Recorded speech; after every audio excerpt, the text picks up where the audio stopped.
transition process, that is on the question of the competency-based curriculum. And speaking of the question of transition, as to the question of power, there is some essence of unease among security chiefs as Ruto takes over and accused by the president-elect and his supporters of waging a brutal war against them.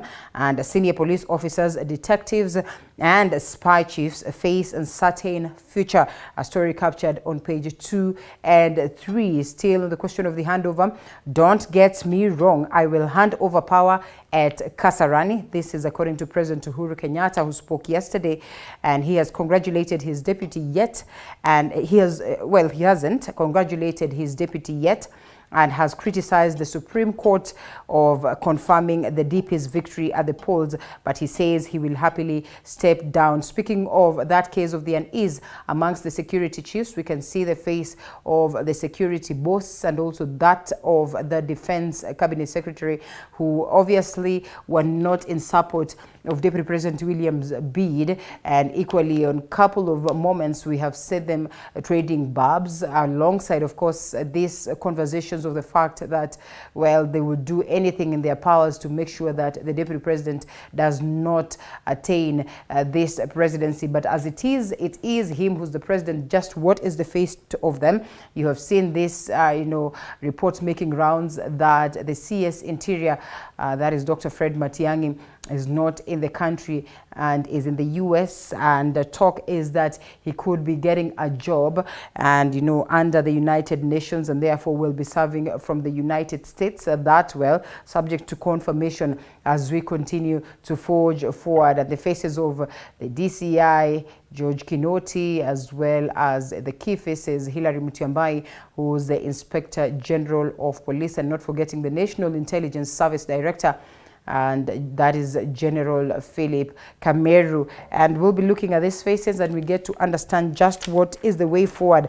Whether Deputy President William Ruto, that is now the president-elect, set to be sworn in Tuesday in Kasarani, then would be willing to work with this gentleman and also some of them who are ladies, or it will be a different affair in his government. Well, definitely a question of wait and see. The Standard newspaper on this other side, President Uhuru Kenyatta to Azimio, unite or perish. President Uhuru Kenyatta, in first meeting with his party leaders, says that he will hand over power without a problem, but then remains loyal to his coalition and its leader, that is Right Honorable Raila Odinga. He also warned members of parliament against being bought by the new government and, of course, to stand with Kenyans, as captured on page 4. That is on the front page, expounded on page 4 right here. President Uhuru Kenyatta then says, I'm not saying this because I hate anybody.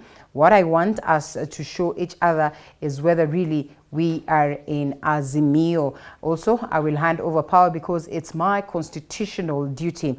I will become citizen, but my leader is Baba. Well, interesting. And intrigues in a battle for speaker jobs.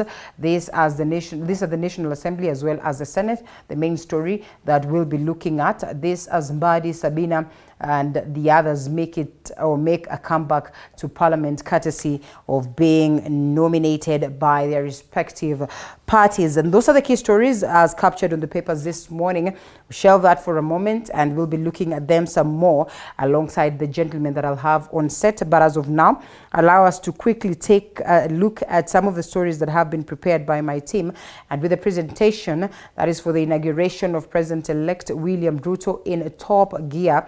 Kenyans are pregnant with expectations, eagerly awaiting for the actualization of his promises he offered during the campaigns. Economic expert David Kabeti argues that Ruto's 100-day pledges, which include lowering the cost of living, may not be fully achieved, as Stanley Nyaringita tells us more. Following the court's decision to validate William Ruto's win, focus now shifts to the start of Ruto's 5-year rule starting next week on Tuesday. His leadership will, however, begin with the heavy burden of changing the lives of the common mwananchi. In a bid to carry out bold economic reforms, Ruto laid out a 5-point agenda which includes agriculture and food security, where he intends to, among others, ensure affordable working capital to farmers through well-managed farmer organizations and also to reduce dependency on basic food imports by 30%.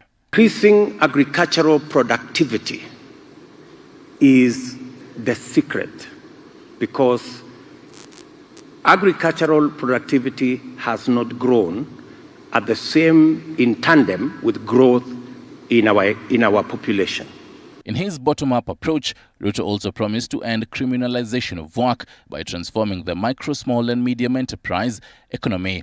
A tune of 50 billion Kenyan shillings will be committed annually to provide MSMEs with 100% access to affordable finance through SACCOs. Ruto also pledged that his Kenya Kwanza government will establish MSME Business Development Center in every ward. Housing being a basic right as enshrined in the Constitution, Ruto has promised Kenyans that he will increase the housing supply to 250,000 per year. The manifesto also denotes that the government will grow the number of mortgages from 30,000 to 1 million. Also notable among the promises made by the president-elect was on establishment of a mandatory national health insurance fund. At the same time, Ruto pledges to harmonize the terms of employment for all health workers. And even with Kenya being ranked as a global leader in the ICT sector, Ruto pledges to broaden this footprint by constructing 100,000 kilometers of fiber optic network, among other commitments. David Kibati, an economist, notes that Ruto's 100-day pledges, including implementing the 50 billion shillings Hustler Fund and lowering the cost of living, may not be attainable because the Kenya Kwanza government will be taking up the mantle in between the 2022-2023 financial year. We need to ask ourselves what are some of the most urgent problems that we have as Kenyans, because I think that would actually be the main reason behind what they need to do first. This as Kenyans countrywide eagerly await the drastic turnover of promises to reality. Yake ya bottom up, tunataka president wetu elect ambaye ni William Samoei Ruto akuje aanzishe hiyo bottom up na sisi wananchi wa kawaida tuweze kusaidika. In his acceptance speech, Ruto promised to give a full report on his 100-day promises during his inauguration ceremony next week. Stanley Nyaringita, TV47, Nairobi. And preparations are in top gear ahead of President-elect William Ruto's swearing-in ceremony at the Kasarani Stadium Tuesday next week. And yesterday, that is on Wednesday, the Kenya Army conducted a mock swearing-in to ensure that nothing goes amiss while Ruto and his deputy Rigathi Gachagua take oath of office.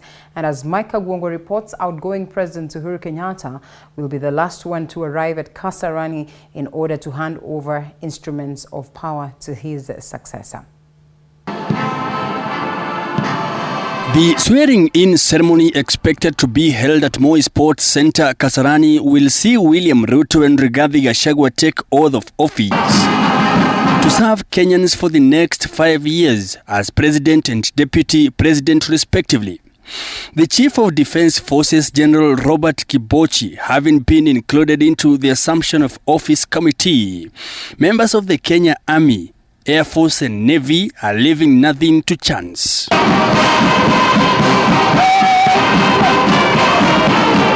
Once again, members of the Kenya Defense Forces conducted a mock swearing-in, geared towards ensuring that nothing goes wrong on Ruto and Gachagua's big day. Without fear, favor, affection, or ill will, so help me God. The main concern and our main issue was to make sure that the standards that are being set up here today are of international quality.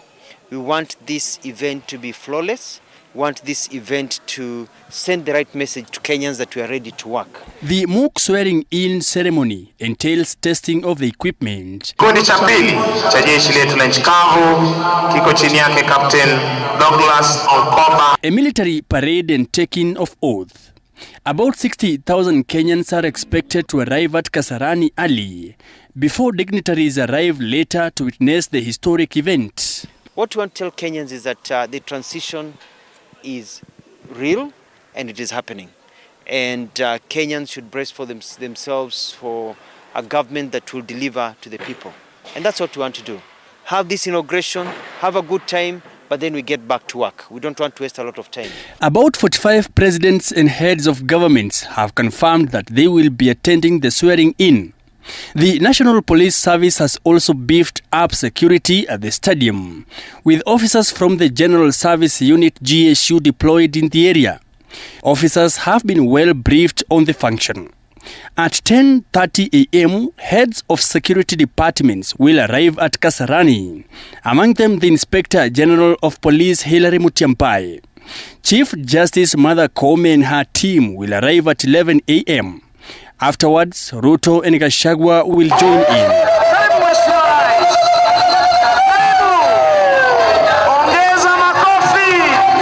President Uhuru Kenyatta will be the last to arrive. He will inspect the guard of honor mounted by the military for the last time. Ruto will then be sworn in, after which Gachagua will take oath of office. He will become the head of state and commander-in-chief of the armed forces, after being handed the instruments of power. President Uhuru Kenyatta's blue flag will be lowered and the one for Ruto raised. By Wednesday evening, it was not clear which flag color will the president-elect William Ruto adopt. Following his swearing-in, the Commander-in-Chief of the Armed Forces, William Ruto, will receive a 21-gun salute from the 21 KR Army.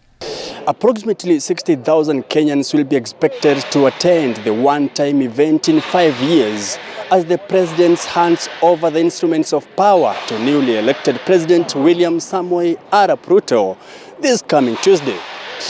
Mike Kagwango, TV 47 at Kasarani Stadium in Nairobi.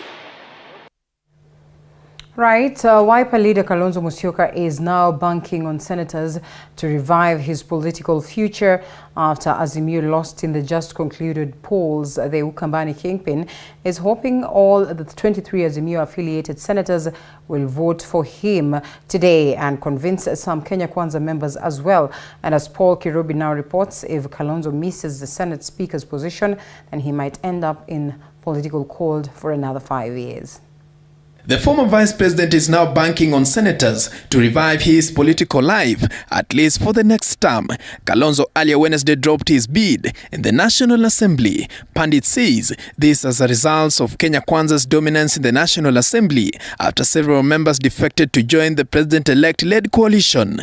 Azimio la Umoja has 23 senators against Kenya Kwanza's 24 senators. Kalonzo is facing former Kilifi Governor Amason Kingi, who has been fronted by Kenya Kwanza. The move by Kalonzo to go for the Speaker's position comes after Azimio lost to William Ruto in the just concluded polls. Azimio had promised Kalonzo a chief minister position if the party won. The senators will have to make the decisions tomorrow. A very important decision.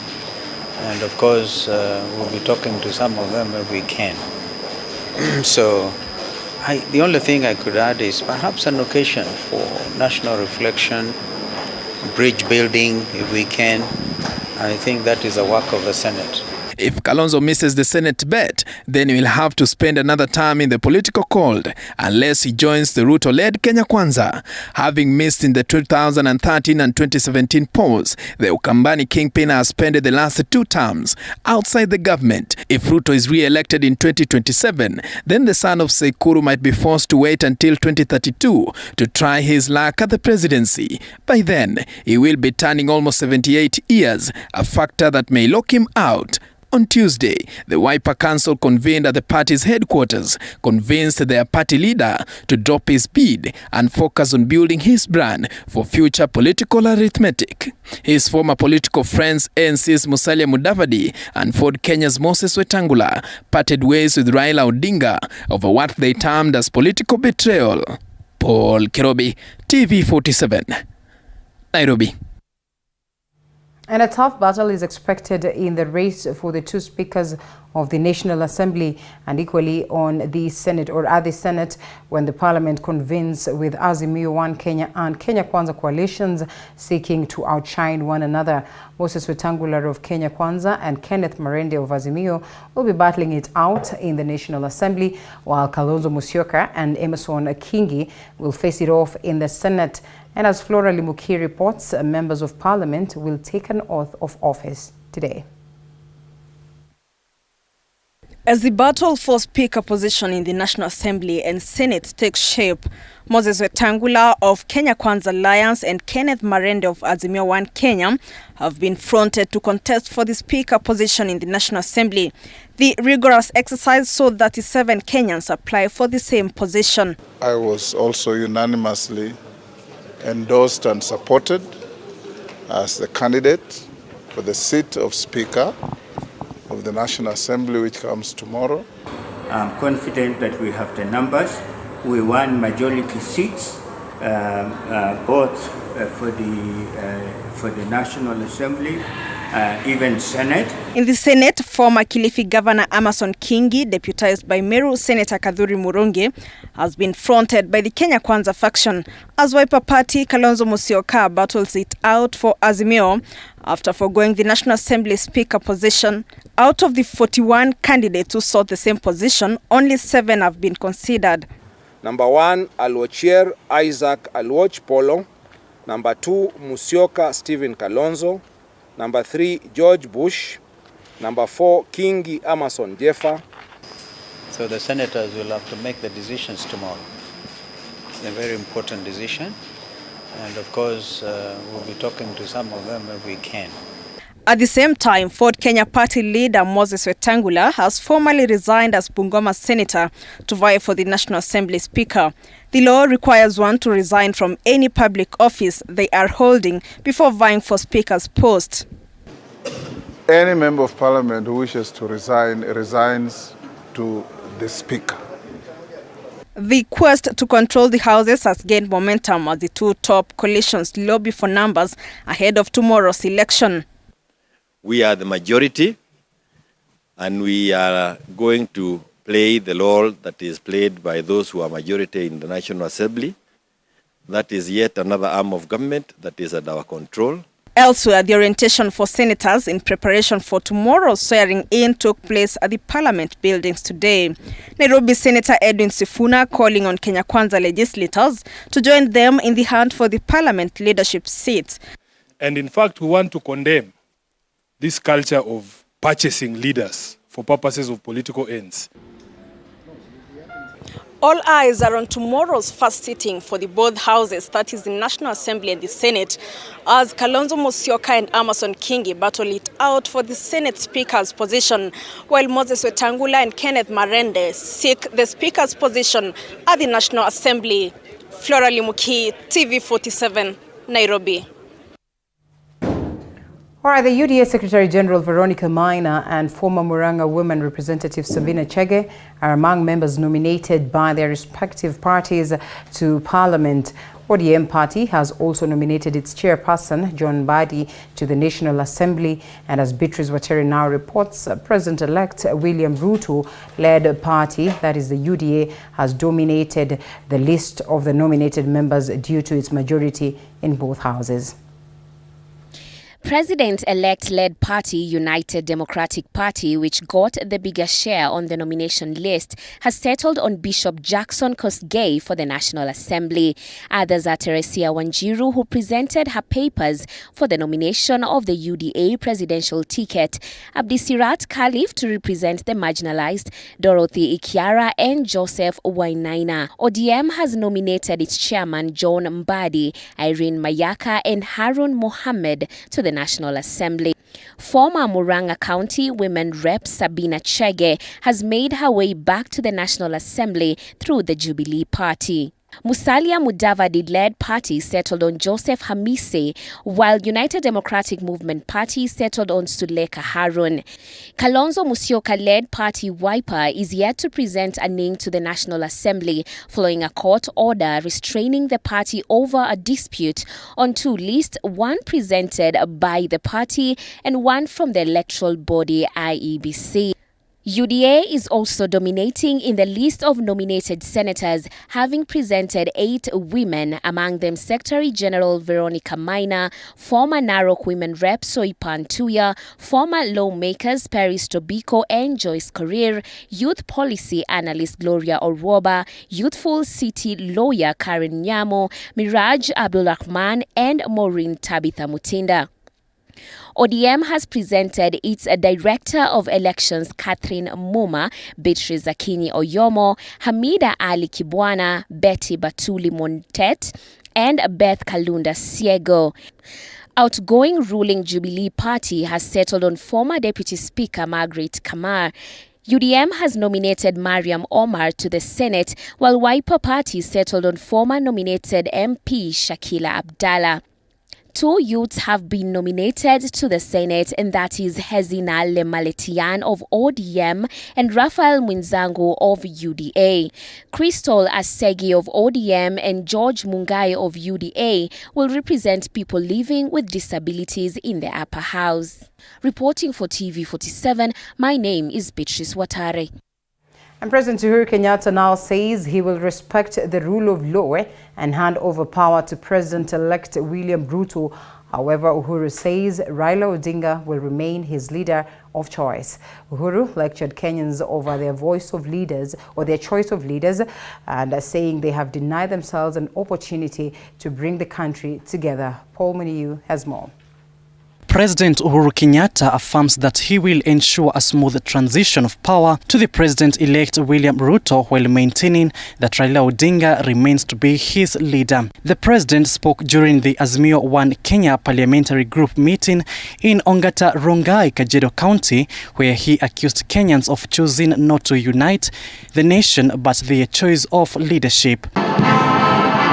His sentiments come 6 days away from the much-anticipated Inauguration Day, where he will be expected to hand over power to William Ruto, whose win was upheld by the Supreme Court on Monday afternoon after the petitioner's submissions failed to satisfy the court.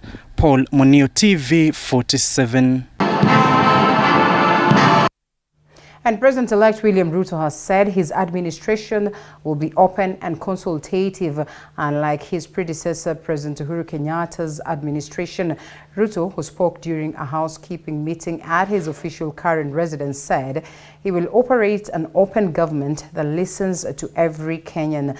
And at TV47's Apollo Kamau reports, Moses Wetangula and Emerson Kingi were endorsed for the speakers of the 2 houses of parliament. With just 6 days to go before he is sworn in as the country's 5th president, President-elect William Ruto has for the first time revealed how he will run his administration, which he says will be the opposite of President Uhuru Kenyatta's outgoing administration, where there were no consultations. We come from a background where we hardly had any consultation. It was always a lecture. And we have to change that.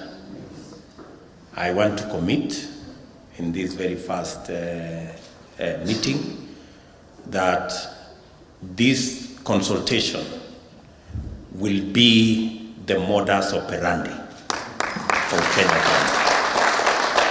Ruto setting the stage during a housekeeping meeting of the Kenya Kwanza Parliamentary Group, where his deputy Rigathi Gachagua echoed his call for a consultative open government, a departure from the Kenyatta administration, where meetings were rarely held or attended by Kenyatta's allies due to succession politics fallout.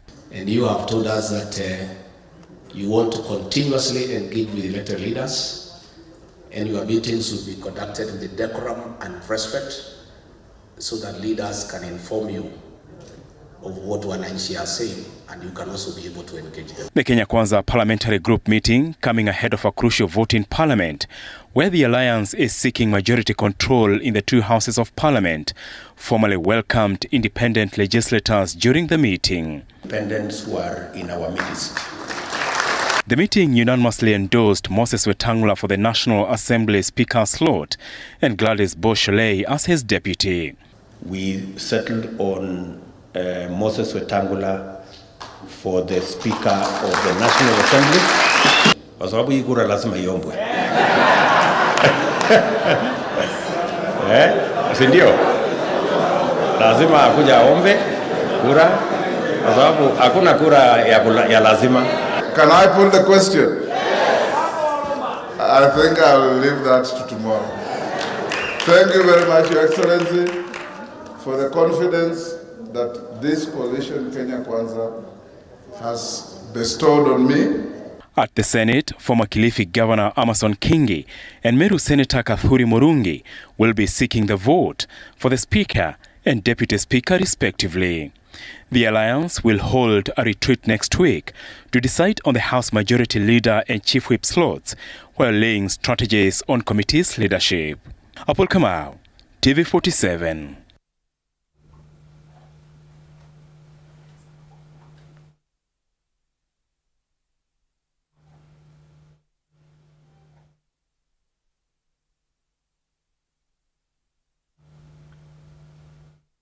I guess it's time that we take a short break and then we'll be right back with more.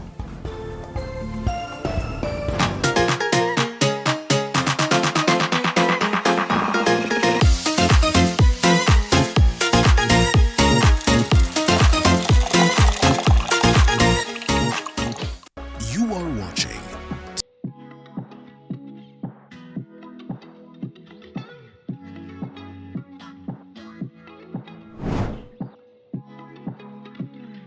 starting this September at 8:30 p.m.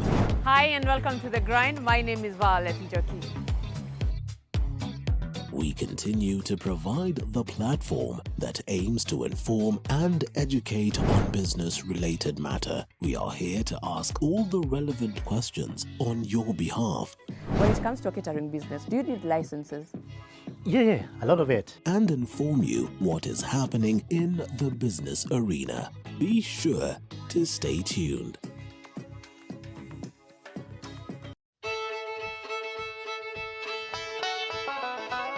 Do you want the latest news on farming? We've got the WikiLeaks for you. Get it? No? Well, okay. Every week, we give you insights on different farms from crop farming to animal keeping. They're very hardy insects, yeah? The larvae is a very hardy insect. We look forward to having an optimum production in maybe about 5 years. Yes. Oh. Yeah. So we plant every week and we harvest every week. Join Violet Njoki every Sunday at 6:30 p.m. as we skooma the wiki. It's not all the time you have to read your farm. Sometimes it's of benefits.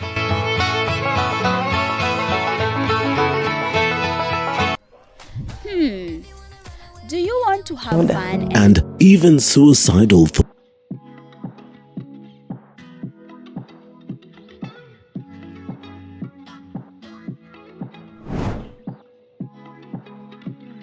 Starting this September at 8:30 p.m.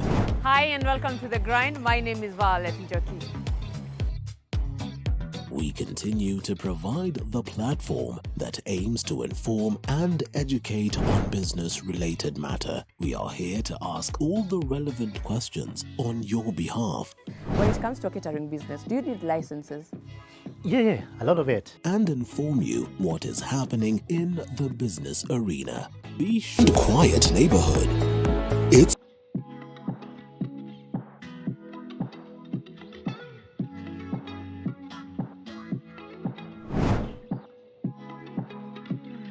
starting this September at 8:30 p.m. Hi and welcome to The Grind. My name is Violet Njoki. We continue to provide the platform that aims to inform and located at the heart of Nakuru City in Kisulisuli Estate, just a few minutes from the Central Business District. Great Rift Apartments, the hub of soft living.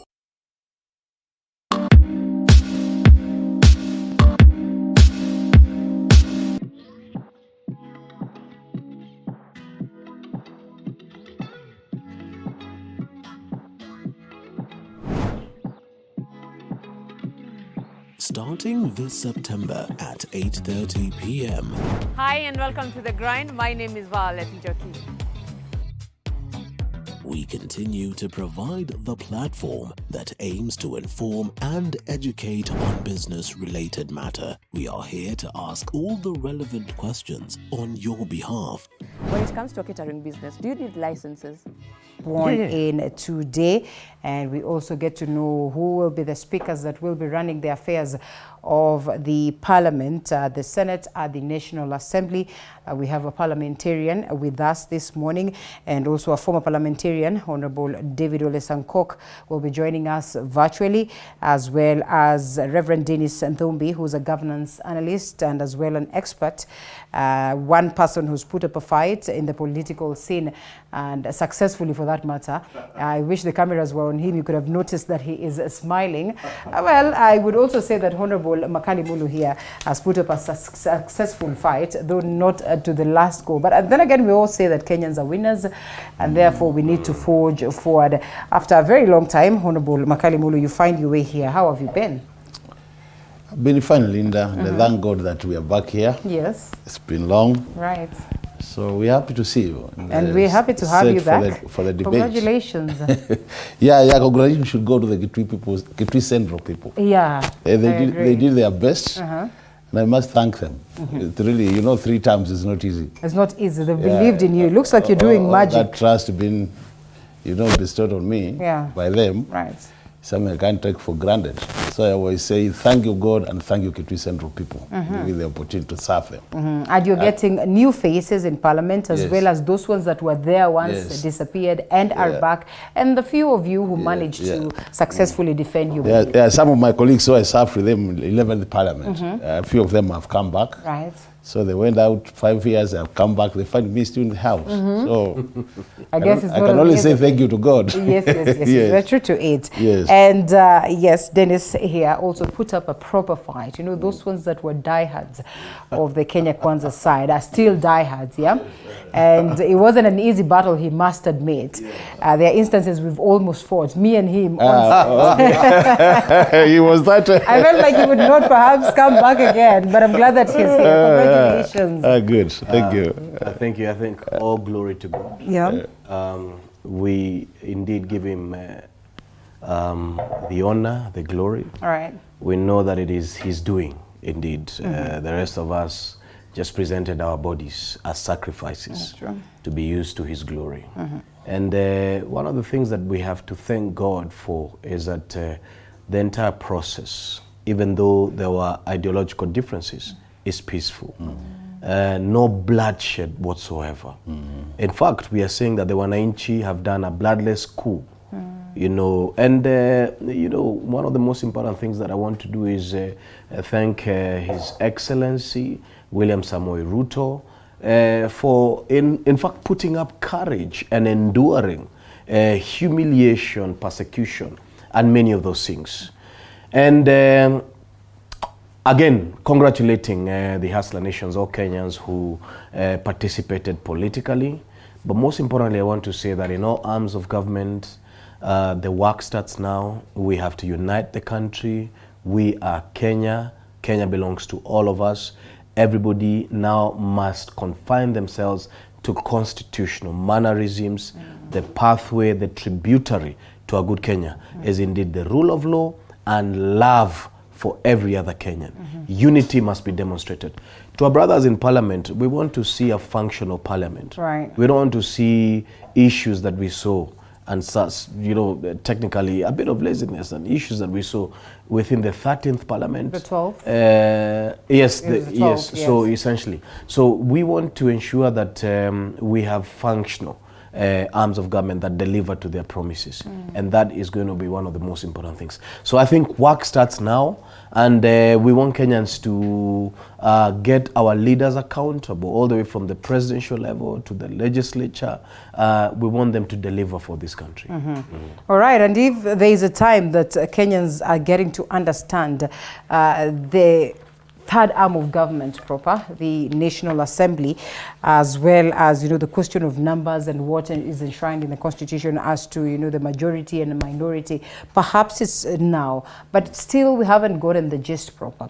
And also, there's not been that clear understanding what really is the role of a member of parliament by a majority of Kenyans. I remember yesterday we had honorable members here who, you know, really argued that it would be necessary for us to have lots and lots of civic education, not just on the question of the election, but generally on the question of governance. We're talking about the CDF and the NGCDF to speak to it, and the fact that a majority of people do not quite understand what it's all about and the functions of the same and how it is handled, such that in the event that there's no accountability, fingers will be pointed at the member of parliament, and they felt like it was a little bit unfair and misplaced. What to expect on the 13th Parliament, Honorable Makali Mulu, even as we get to steer us into this conversation?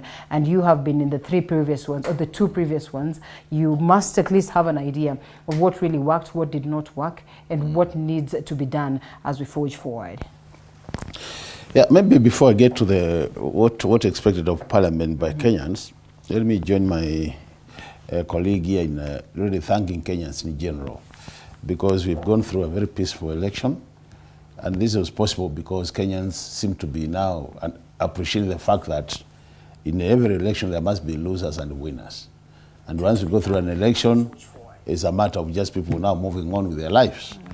But at the same time, I also want to really, you know, Linda, me, I've been an Azimio person. Yes. Go through. I must really say that we also want to thank our leaders, the leaders of the two coalitions, because were it not for them, things might also have gone out of control. So the fact they were able to say we agree with the whatever decisions were being made by the court was also good for the country. But now for the winners and the losers, at the end of the day, we have a country called Kenya, which must remain united. So I think for the president-elect, to me, I see assignment number one, he must be able to unite Kenyans, because it's like we are divided 50-50. So this is the first assignment must be to bring Kenyans together, and I'm happy that some of the statements he made yesterday when he was addressing the members of parliament, where he says he's going to serve Kenyans without any discrimination, are the kind of statements we expect from him, from the word go. But coming to parliament, I think the issue of civic education is very important. As you say, I'm now that Tama, I've seen 11th parliament, I've seen 12th parliament, and it's important Kenyans get to understand what is the role of a member of parliament. And this is not found anywhere, it's found in our constitution. If you look at our constitution, it's clearly stated what the role of a member of parliament is. But you know, I think there are lots of expectations beyond what the constitution says. And that's why you realize that a member of parliament, we have very many of them losing elections after every election. Basically because people want to evaluate them on the basis of a criteria which is not what is found in the constitution. So I think the media and everybody else, we have a lot of work to do in terms of educating Kenyans on what the role of a member of parliament is. At the same time, you know, politics is also a game by itself. And there are dynamics of politics, which you can't, unless you are in it, you might not really be able to appreciate. Because I've said many times, anytime you go to parliament, like now, if my friend was to come to parliament, I can visit, just from the word go, feel like it's very well grounded in matters in region. Yeah. I can tell you come there, you will have very, very clear issues in terms of how things should be conducted from a possible religion perspective. Just as I went in there as a very serious professional. Right. And I'd very clear in my mind the way things should be done from a professional perspective. But when you go there, you find there are also rules of the game when you get to parliament. And one of the basic rules in parliament is the majorities will have their way, the minority will have their say. So you might stand there, give a very good argument in terms of why this is important for this country, but by that time people will have been whiffed to a different direction. Yeah. So it comes now to voting. You cast your vote where you think it should go, but then other people feel that's different from what you think. And because it's a vote, you are casting a vote, then those who have the numbers will take their day. And basically this is why you see their challenge. People might think that at times parliament performance is below par. Basically because they think things should be done this way, but parliament seems to be doing them differently.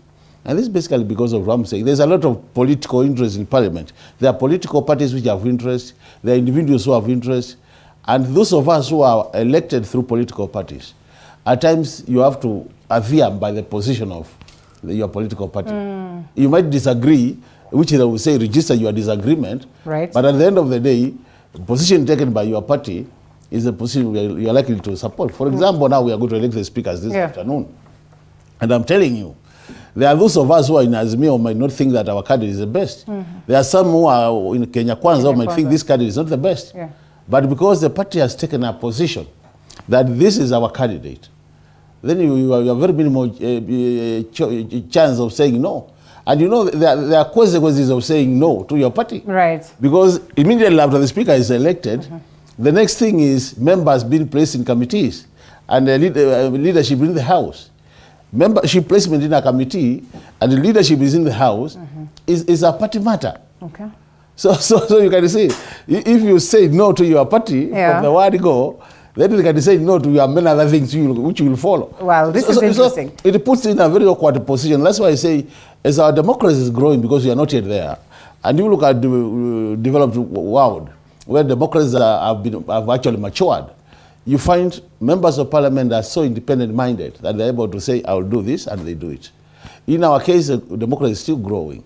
So, and we must appreciate the fact that when you are growing, there are also challenges, because a baby is not born and he starts walking.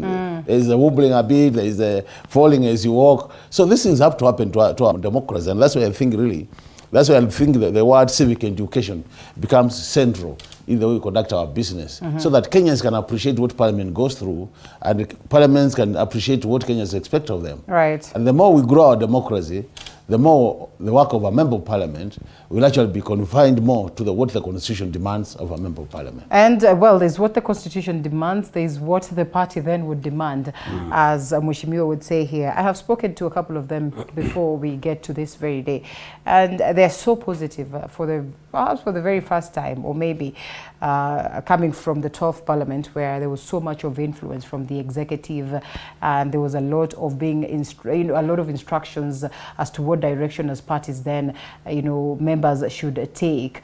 But they are optimistic and positive that, first of all, the Kenya Kwanza side and every President William Ruto is such, a liberal mind, in the sense that he would allow everybody to register their interest as, of course, what they would deem right for the people of Kenya. Do you envision such a scenario? I mean, it begins from this speaker conversation, right from the word go, while there's that general feeling that, oh, the likes of Marende did so well. It looks like a majority of these leaders will overlook all this and focus much on what the party lines then would tow.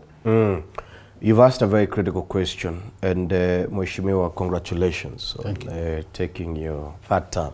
Thank you. You said, I pray that you will serve your people well, and more so, not just your people, this nation. We have to appreciate the fact that the National Assembly is one of the most critical arms of government to Kenyans.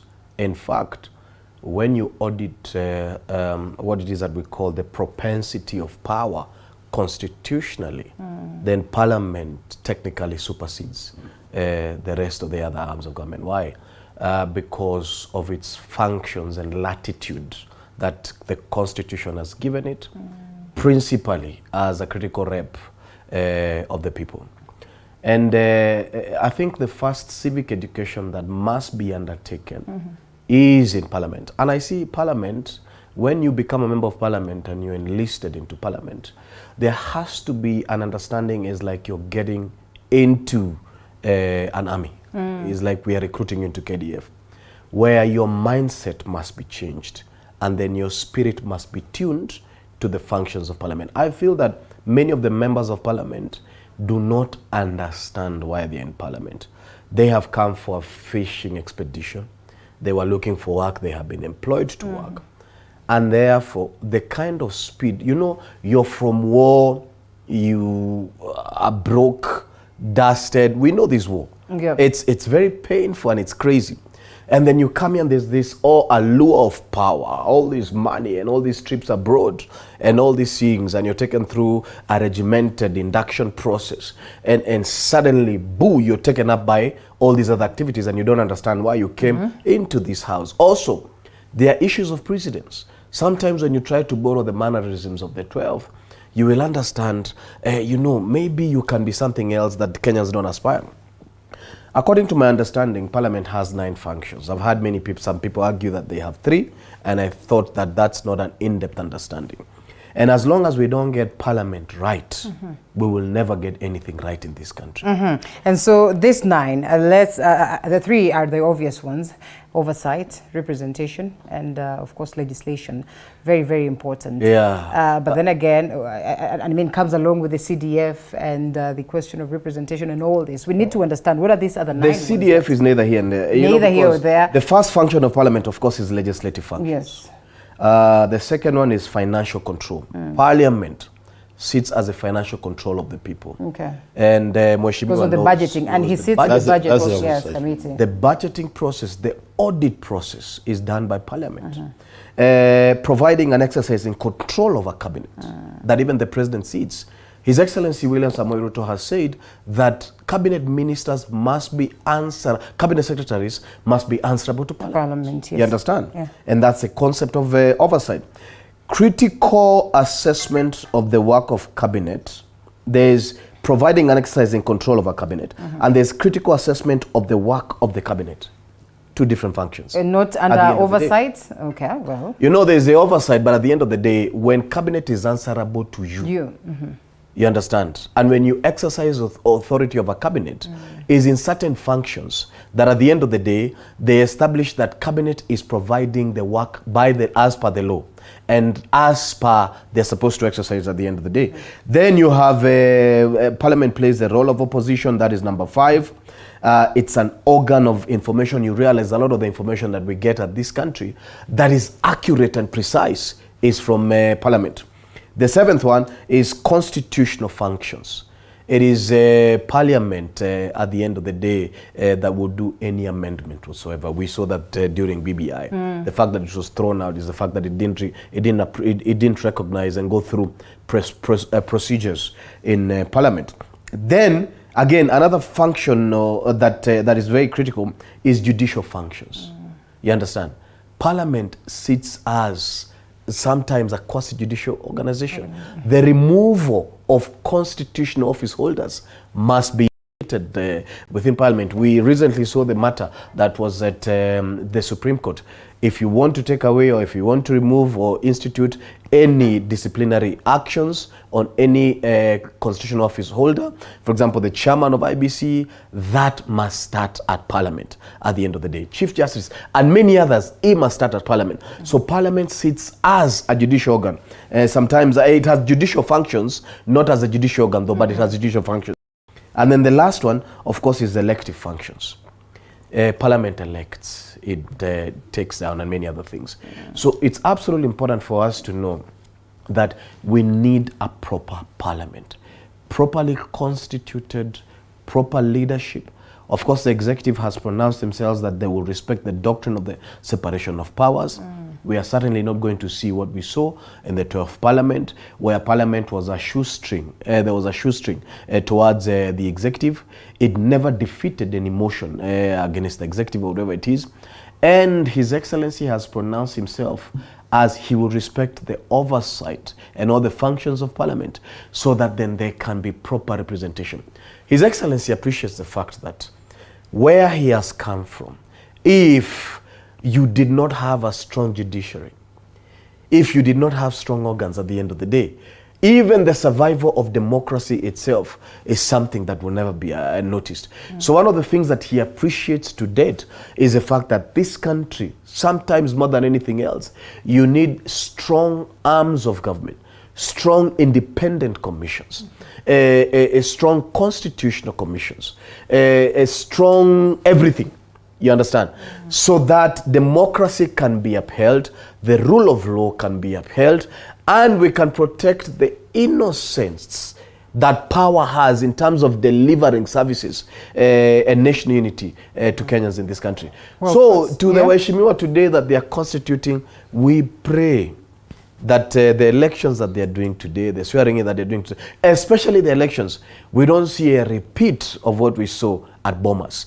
We will not see people, men and women, who have no decorum or who have no respect, whatsoever. And some of us have a bit of information. I pray that there are what has been planned today in Parliament will not happen. Well, we believe in civility. If you're doing elections, do them in a civil way. It doesn't have to be chaotic. You don't have to insult each other. You don't have to pour water on each other. You don't have to bite each other. And you don't have to drag each other with ties.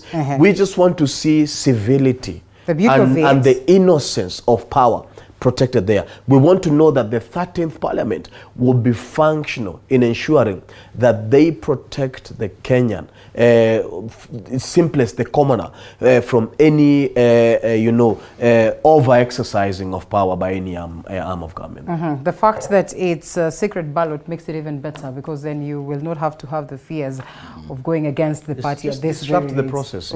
Sometimes is what they do. Yes, well, unfortunately. Let's take a quick short break and then we come back. Honorable Sankok also is on standby and we'll as well be looping him in.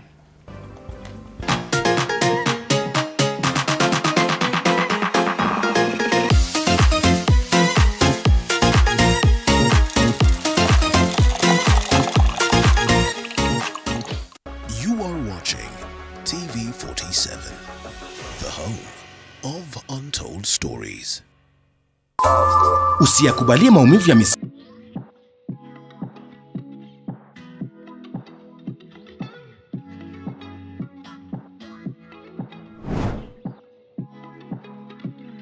Starting this September at 8:30 p.m. Hi and welcome to The Grind. My name is Violet Njoki. We continue to provide the platform that aims to inform and educate on business-related matter. We are here to ask all the relevant questions on your behalf. When it comes to a catering business, do you need licenses? Yeah, a lot of it. And inform you what is happening in the business arena. Be sure to stay tuned.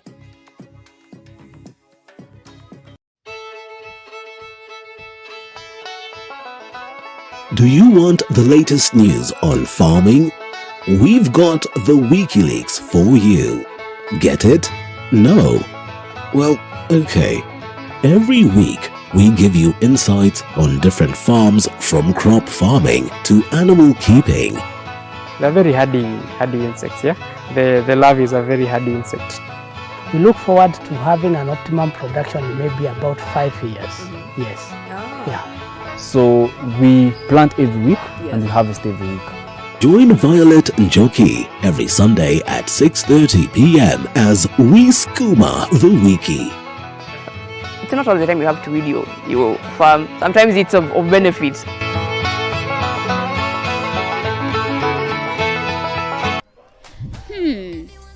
Do you want to have fun and learn? Well, here on Kids on the Block, we get sporty,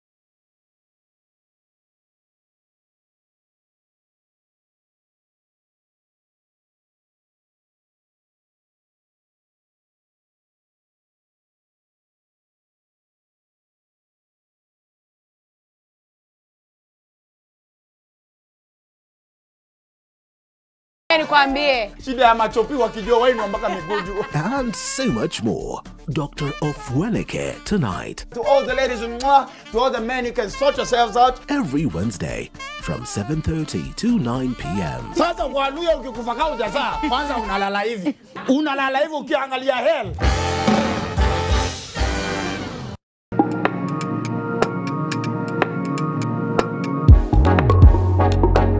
All week, you look forward to the weekend. And we are here to help you make the most of it.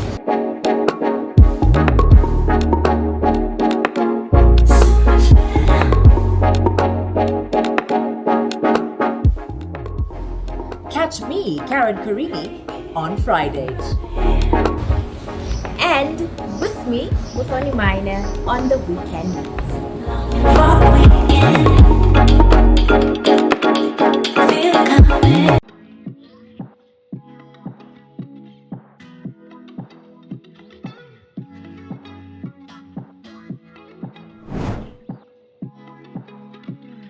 Starting this September at 8:30 p.m. Hi and welcome to The Grind. My name is Violet Njoki. We continue to provide the platform that aims to inform and educate on business-related matter. We are here to ask all the relevant questions on your behalf. When it comes to a catering business, do you need licenses? Yeah, a lot of it. And inform you what is happening in the business arena. Be sure to stay tuned.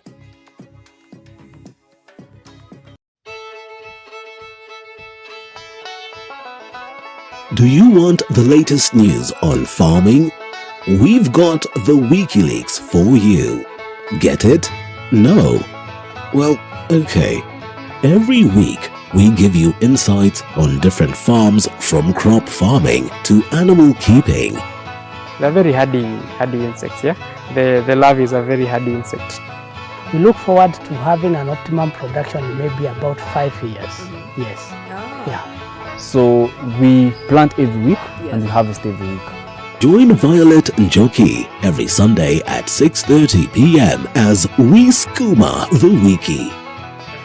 It's not all the time you have to read your farm. Sometimes it's of benefit.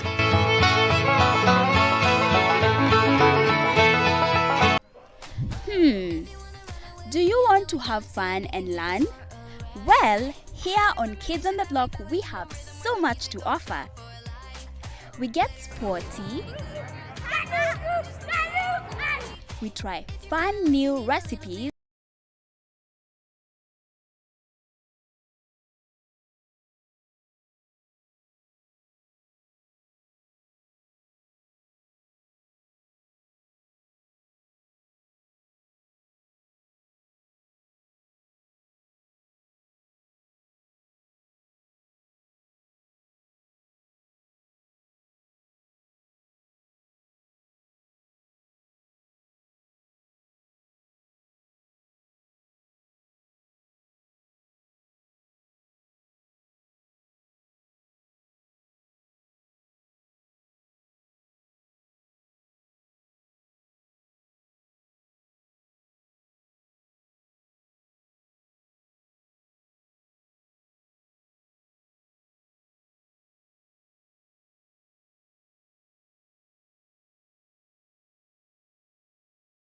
hivi unalala hivi ukiangalia hell.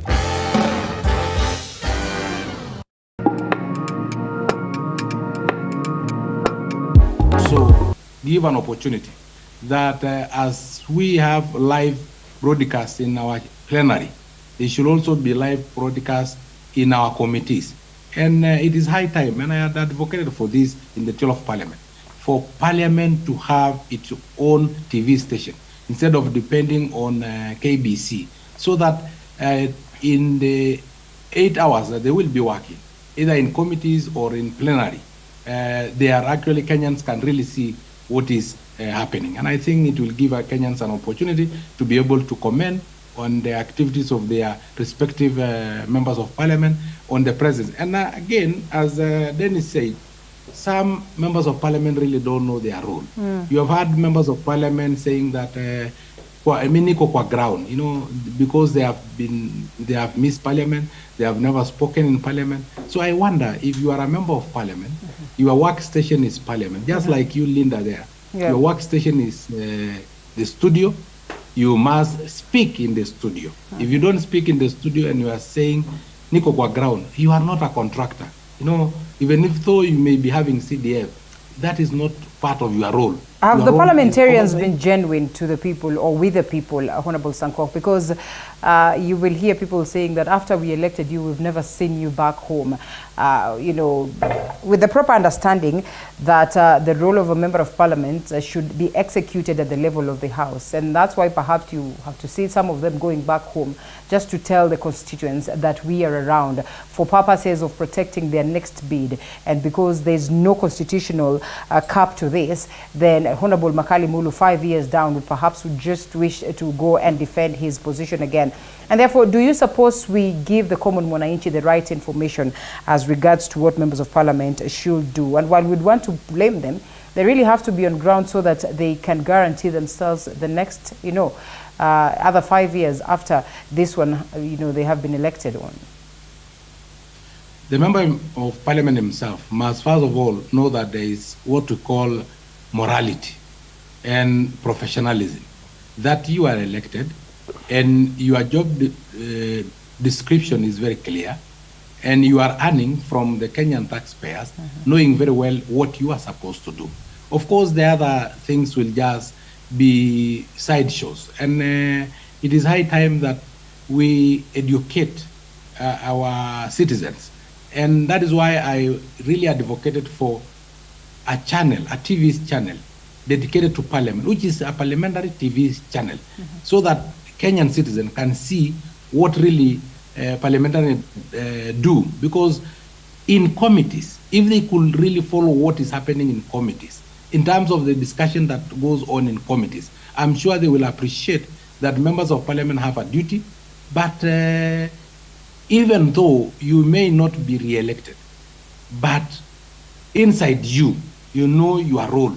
You know you are earning not because you are jumping from this funeral to another one, from this baraza to another one. You know you are earning a salary because you have three distinct functions: oversight, representation, and legislation. You cannot do legislation in barazas, in meetings on the ground. You can only do it in parliament. So, because you are earning a salary, it's also good to make sure that you are there before the speaker, you leave after the speaker. You know, I was very genuine on that I attended all parliamentary sittings and all committee meetings, because that is why I was earning a salary.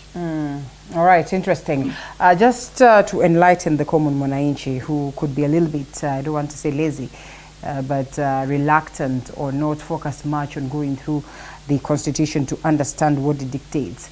When we're talking about the majority and minority this time around, it's close to a 50-50 affair in Parliament based on the question of representation. Well, the UDA side then will get a plus in terms of the nomination slots that have been accorded to them.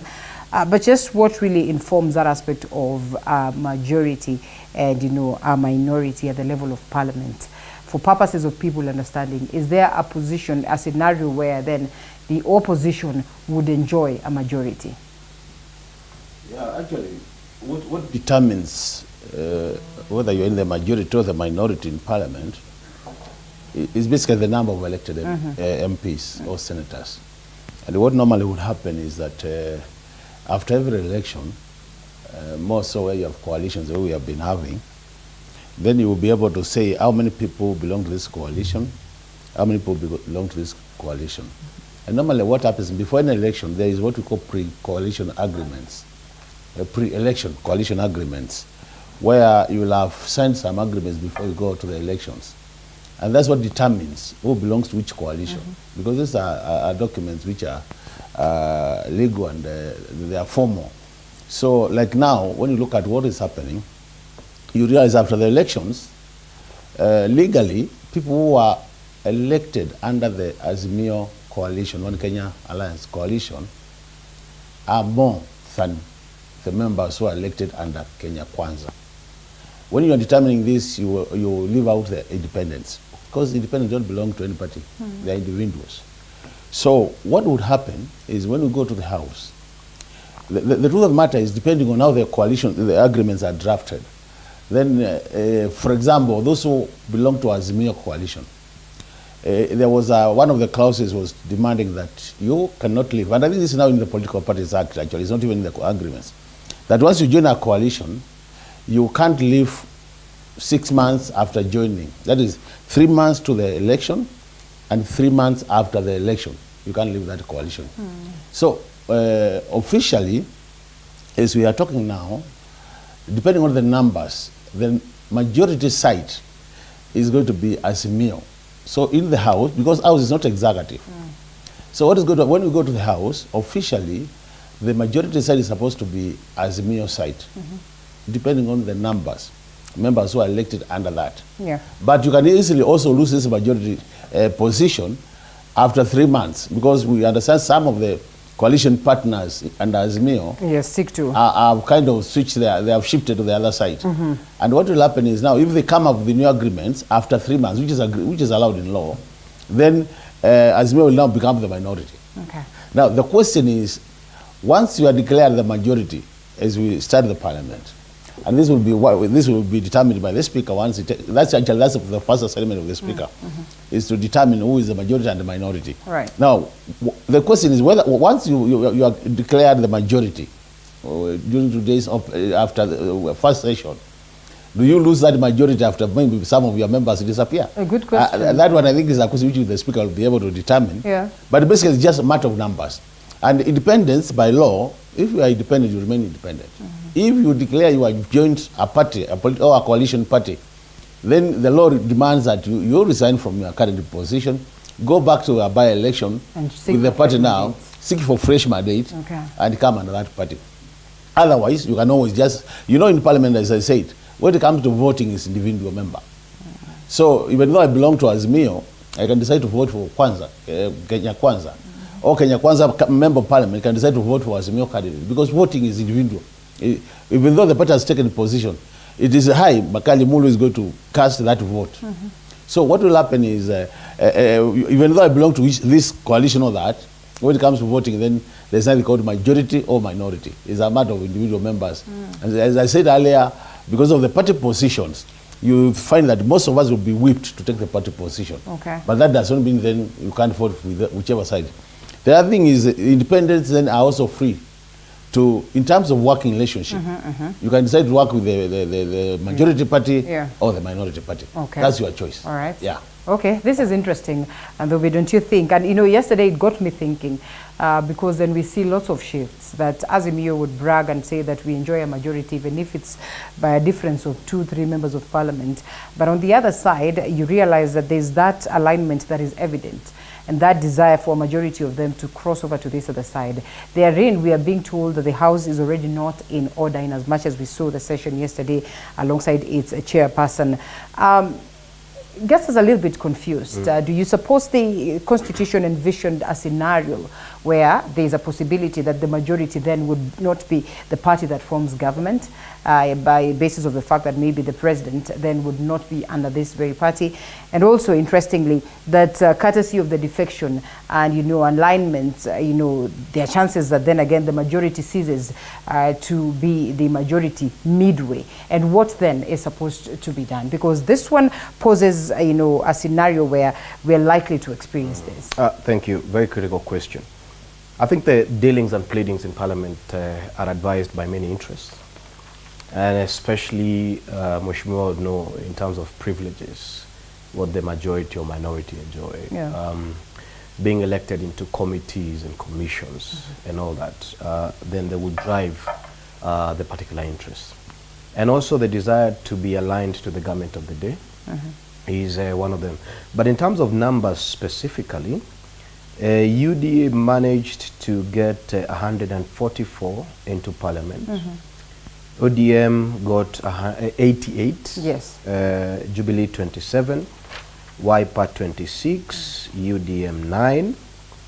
And so therefore, with the current shift of KUP, MDG, and UDM, and of course they have 3 months to resign, and I believe that that resignations have been already tabled by the time hands were being shaken with His Excellency. The resignations had already been set off, and therefore with those resignations already in Parliament, then we want to see the debate that will happen in terms of who will be the minority and who will be the majority. And let's talk about the coalition of parties and party of coalitions. That's how it goes, eh?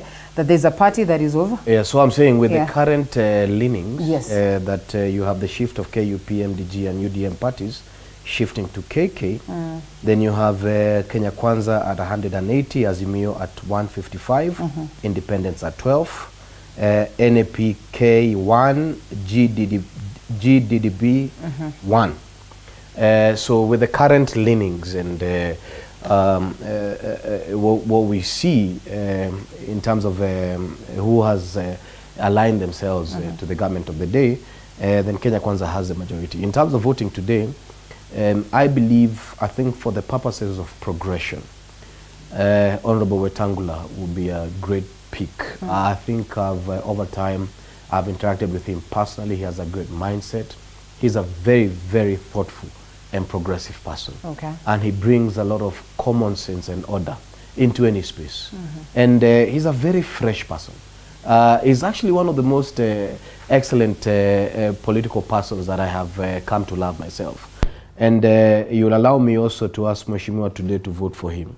I think it's important that I ask for that vote for Honorable Wetangula and Gladys Sholei. Gladys Sholei indeed has demonstrated impeccable aptitude as a politician.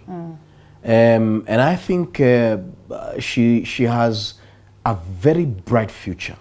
You know, very sharp, very articulate, has a strong ethical and moral perspective, serious worker. Those are one of the people who never slept in their houses in Bomas, never cared to think whether I need to shower or I need to smell good or anything of the sort. She indeed has very strong public service, record. So I think she will bring a lot of, one of the things that Parliament needs is that Parliament needs to be reconstituted to a strong moral house. And Parliament therefore needs very powerful and strong leadership that cannot easily be manipulated. Let's allow Honorable Sankok come in. And when you allow, just as I finish, when you look at Honorable Wetangula, I think that's a man who stands on his word. And he's a man who will be able to debate with both coalitions on what is right and what isn't right. When you look at Honorable Gladys Sholei, the freshness that she will bring on board, her understanding in law. She's one of the only persons who have served in the executive, in the judiciary, and in the legislature. Her record is impeccable. We need a strong parliament that saves itself, reconstitutes itself, and brings back its believability back to Kenyans. They have a lot to deliver. When you look at the aspect of financial control, one of the things that Parliament must start to debate urgently and immediately is how to lower the cost of living. That is one of the things that must be on the floor of the House as fast as possible. They have too much to deliver already. And therefore, you need leadership that is not thinking about left or right. It can only think about Kenya. Where Kenya is right now, you need sound leaders and you need strong leadership in Parliament. We have Honorable Sankok? Not yet? Yes. All right, Honorable Sankok, and we speak of the majority and minority. Perhaps to understand just how quick do Kenyans then get to know who the majorities and the minorities are, because I'd want to assume that once the speakers then swing to action, we do not have to wait for the 3 months to see the defections that are going to be approved for us to determine then who is the majority and who is the minority. Just what is the clear picture of what is likely to play out? And speaking of that as well, weigh in on the matter of the faces that have presented their names. And at the level of the National Assembly, it's being looked at as a battle between Moses Wetangula and none other than Kenneth Marende, who's been there before. And Moses Wetangula, well, also an elected leader, and therefore that means the people have to go for a by-election. Same applies to Gladys Sholei, and as well at the level of the Senate, where there is Kingi and none other than Kalonzo Musyoka, who's the party leader of Honorable Makali Mulu here. Linda, let me start by saying who is supposed to be the Speaker of National Assembly and the Senate. Of course, it is automatic that Wetangula will carry the day. is loved by Kenya Kwanza and also across the board because he's very sober. He's a lawyer by profession. He has been one of the best performing senators, and his track record is well known, and his oratory skills and debating skills, which are very much needed, and legal skills, which are very much needed for him to be able to guide the House as the third most powerful person in Kenya. Gladys Bose-Sholei, of course, profession, so I'm sure she will make the best deputy speaker. And she have not to resign because deputy speakers don't have to resign. When it comes to the Senate, Kenya Kwanza have the strength. So automatically, Kingi will become the Speaker of the Senate. And coming to who will be the majority and the minority leader, of course, our president, you know, I'm getting used to calling William Ruto the president of Kenya. You know, we are so used to his name as the deputy president of the Republic of Kenya. And at one time, we thought that DP is a prefix of the name William Ruto, just like Dr. Makali Mulu. So when you have DR, we thought that DP also means something to William Ruto. And then But we have to get used that that name is now transferred to Gachagua. So the president, William Ruto, is a very intelligent president. He understands, and that is why you saw UDM signing a coalition agreement with Kenya Kwanza. So Kenya Kwanza now have the majority. As to how you are supposed to leave a political coalition, then that one will be determined by a court process. But before that court process is determined, there are two coalition agreements signed by UDM. One with probably Azimio, which I don't know if it was legal, and one signed with Kenya Kwanza. Now, because Kenya Kwanza have a coalition agreement, a post-election coalition agreement with UDM, then Kenya Kwanza make the majority in the National Assembly. Because I think even with common sense, the government, the party that have formed the government, have to have the majority leader who will be like you will be a representative of the executive in parliament, the eyes of the president in parliament. It cannot be the minority leader, of course it cannot. And again, the government side, the ruling party have chairs of committees allocated to it, and there are those for the minority side who are supposed to keep the government of the day on top. Those are like PIC, and there are those that the committees must belong to the minority side. So it is automatic that we don't have to debate this one. Kenya Kwanza will form the majority party. All right, well, interesting. We are here to watch. Honorable Makali Mulu seems to disagree with what you know, Linda, we are on a national television. Yeah. And it is important we provide the right information. The debate on minority and majority is not something which is just from nowhere. It is grounded on law. If you look at the Constitution, it says the majority side of the parliament will be a party or a coalition of parties which has the majority of the members elected to parliament.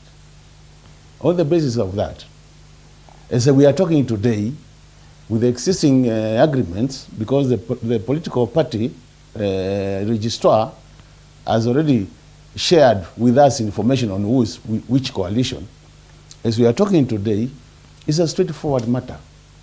The majority in the House, as per existing pre-election coalition agreements, is Azimio.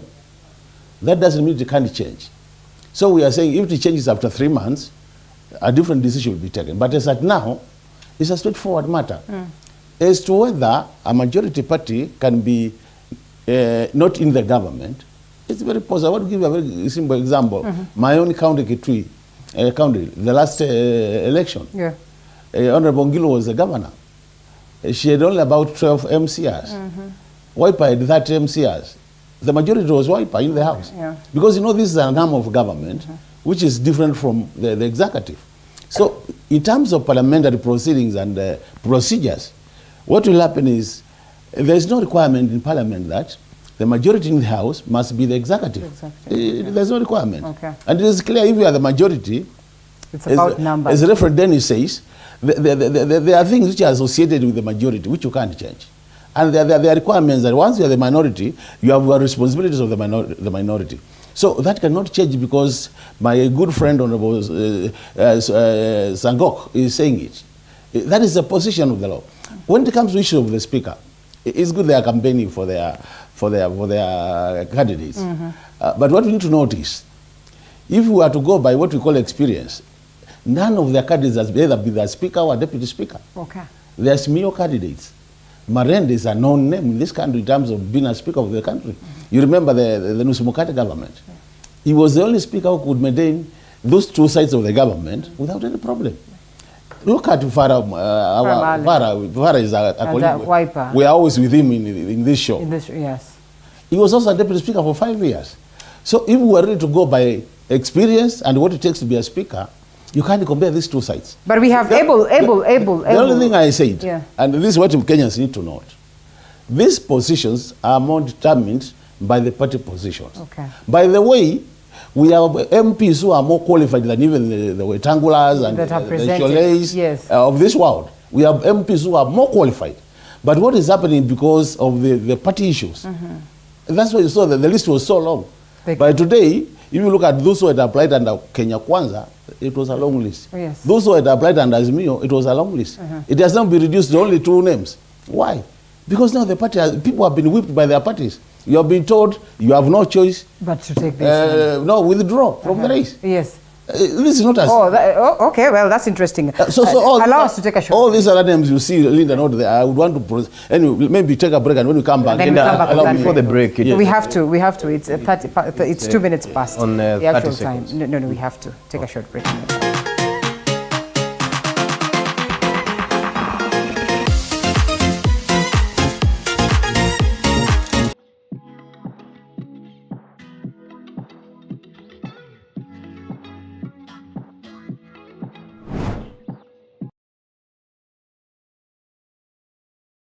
At 8:30 p.m.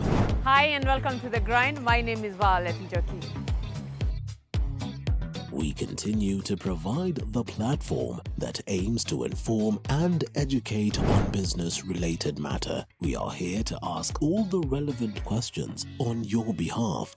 When it comes to a catering business, do you need licenses? Yeah, a lot of it. And inform you what is happening in the business arena. Be sure to stay tuned.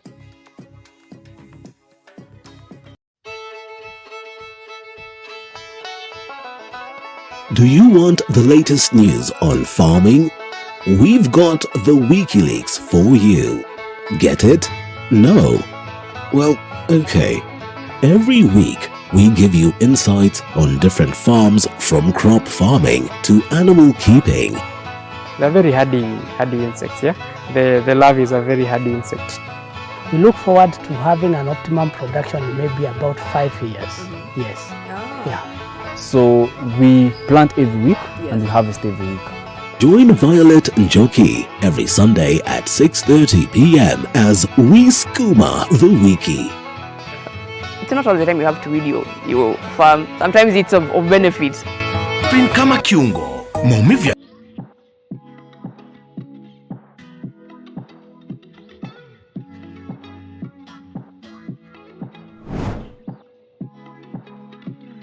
starting this September at 8:30 p.m. Hi and welcome to The Grind. My name is Violet Njoki. We continue to provide the platform that aims to inform and educate on business-related matter. We are here to ask all the relevant questions on your behalf. When it comes to a catering business, do you need licenses? Yeah, a lot of it. And inform you what is happening in the business arena. Be sure to stay tuned. This session beginning at the level of Parliament, also as we witness the grand moment of swearing in, as well as we look forward to what plays out on the 13th of September 2022. That is next week on Tuesday. That is when we also get to swear in the President-elect, Honorable Dr. William Samoei Ruto. The gentleman with me in studio, Honorable Makali Mulu, who's a member of Parliament-elect, that is Kitui Central. And equally, we have a governance expert in Dennis Nthumbi in studio as well, joining us virtually, Honorable Ole Sankok David. You want to say something in 30 seconds so we can bring it back to Mushimiwa? I think he had finished, so it was... No, he hadn't. I don't he finish. hadn't. I cut him short. No, he can finish then. All right. Okay. Yeah, so what I was saying, Linda, is when it comes to the issue of the speaker, what determines who becomes the speaker mostly is the party position. And you see, for example, if you look, you see what is happening at Kenya Kwanza. Wetangula is not the candidate by choice. It's a candidate because even as part of the pre-election coalition agreement, he did indicate that one of the things will be given once they win power will be the speakership. So they are just honoring that agreement. And that's what we are saying.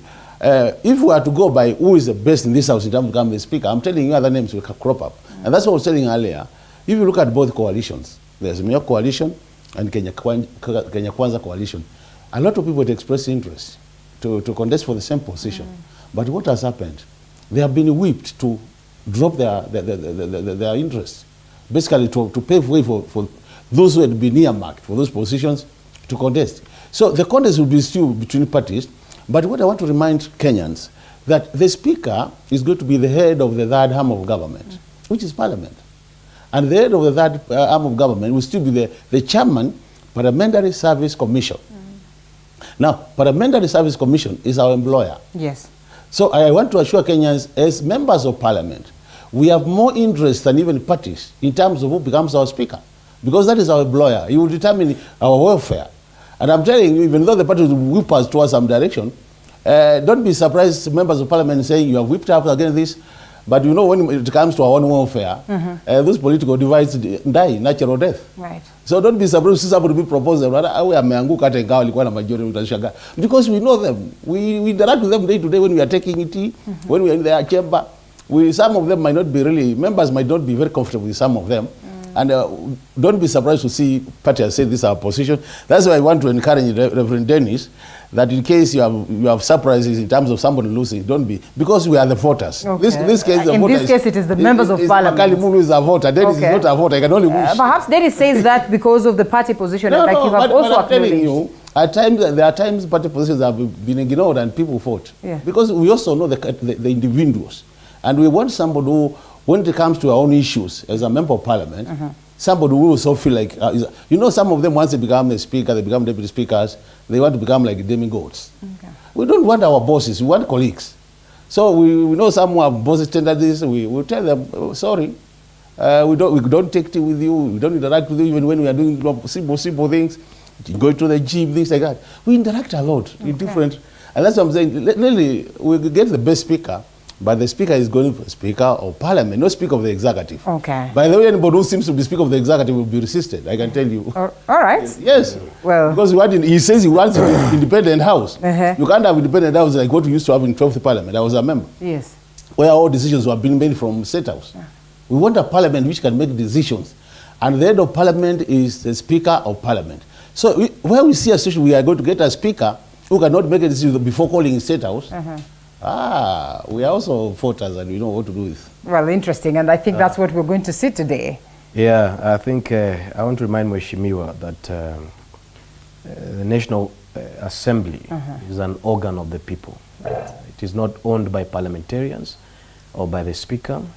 We need to, in all our discussions, we need to conform ourselves to Article 1, and that the constituent power is by the constituent person. I myself establish a constituency by the fact that I'm a constituent and power is enshrined in me, and without me there's no constituency, therefore there's no MP. That is the progression, and therefore if that is the progression, the vote today is a vote by Kenyans. He's not voting under his own persuasion. He's voting to represent the voice of his constituency based on the constituent. That poor Mama Mboga who voted for him there will want to see a speaker who is not controlled by a president who has exited or by a coalition that has dishonored Kenya for a long time. Kenyans want a new spokesperson, because the Speaker of the National Assembly is not the owner of the Assembly, he is a spokesperson of the Assembly. Yeah. And also it's important to look at Article 106 that establishes this office. Because one of the things that it says is that not just the fact that the Speaker is an ex-officio member of Parliament, but also amongst persons who are qualified to be elected as members of Parliament but are not such members. That is what the article says. Marende would not survive a vote where he comes from. He wouldn't be a member of Parliament. Where Tangula has already been voted in. So 106 qualifies him and it disqualifies Marende. I'm just reading the law. Article 106 qualifies Gladys Bosholei and it disqualifies anybody else. And I believe that's why she doesn't have to resign. It is not an outsider who comes in, it's somebody who has qualified to be a member of Parliament but is not a member of Parliament. But why would you assume that Marende would not? Because Marende cannot survive the vote of a constituency. Marende was a member. That one goes there. No, currently, he wouldn't be voted as a member of Parliament. Why would you? The reason why, I'm just saying. I mean, he didn't go to the elections. He couldn't survive the elections. Wetangula has already been voted. He has resigned. So it shows that the Speaker of the Assembly, the law says, that must be desired by his constituency. This is the law that I'm reading. He's not misquoting the law. No, allow me to read, because you don't read it in isolation. No, it's not isolation. Dennis, it is not. Allow me to finish. What I'm saying. Okay, proceed. Okay. I did not interrupt him. Proceed, Dennis. And as you finish, remember also this gentlemen have gone through the process, the right processes that we speak, please, including we Marende, understand right? the law. Yes, proceed. We understand the law. And that the clerks I don't want you not to disqualify me. Proceed. You know, at the end of the day, we understand the law. Proceed, Dennis. And what I'm reading to you here is not a poem. Okay, it is the law. It is enshrined. Exactly. Okay. So at the end of the day, I'm saying Article 106 provides that there shall be a Speaker of each House of Parliament who shall be elected by the House in accordance with the standing orders from among persons who are qualified to be elected as members of Parliament but are not such members. This is the law I'm reading. It is not a poem by Shakespeare. Why would you what I'm saying that Marende is easy at the end of the day. Yeah. I'm saying that Marende would not have been voted as a member of Assembly from where he comes from. The law aspires that for you to represent anything in Parliament, the constituents must have desired that you present a constituency, but then you're not an elected whatever. Now, it's very important to know that Marende represents history. And that is the history that we are doing away with as Kenyans. A history of control, a history of decadence, a history that doesn't represent the new future. We are not coming into a government of Nusumkate. We are coming into a progressive government that respects Article 10.2 of the Constitution, Article 43 of the Constitution that speaks of the socio-economic gains. And that is where Wetangula comes in. Wetangula has been into all 47 counties looking at the charters. Wetangula has spoken to the lowest of the low. And Wetangula in himself is a man that cuts across the board. He has been on this other side. You read Article 105 of the Constitution. You read Article 106 of the Constitution. Let's allow Honorable you allowed me. Honorable Sankok. Allow me, let me finish. Make it brief, make it brief. Don't be uncomfortable. Make it brief. No, I want us to get to there are other offices. You also do not, yes, You've interrupted me my entire submission. No. So, Dennis, so at the end of the day... You really like doing that. No, I don't like doing that. Proceed. Prosecute. Okay, prosecute it. And there are other offices. And when we're talking about the majority leader, we have to look at Article 108 that provides that there shall be a leader of the majority party and the leader of the minority party. There are two offices here. Yes. There are offices, the majority and the minority. And looking at the current leaning, Azimio do not have such numbers to establish the majority office. Why am I saying that? Because currently, there has been resignations by parties that have been submitted into parliament, the law must respect that before forming any of these offices. But you cannot form an office of the majority without requisite numbers. If parliament has received, the law allows for resignations. That's true. And then the law must respect these precedents that parties have come to Bunge and said, we are no longer party to this coalition, we are part of this coalition. So then how can you establish a majority office when you don't have them and when you don't have those numbers? So let us focus on what is there today. 3 months, what is there today is voting for the office of the Speaker and Deputy Speaker.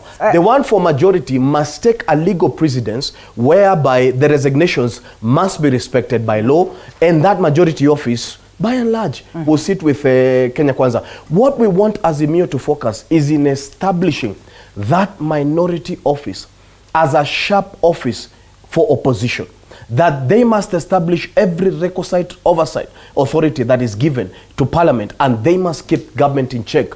His Excellency has said it formally, that this is not going to be where Parliament is diluted. And we expect all members of Parliament, whether you're from Kenya Kwanza or you're from Azimio, you must practice your roles efficiently and effectively. Well, this is interesting, and I want to loop you in, Honorable Sankok. Picking it up from what Dennis says, I'll go back to what he has read for us, Article 106 of the Constitution, Speakers and Deputy Speakers of Parliament.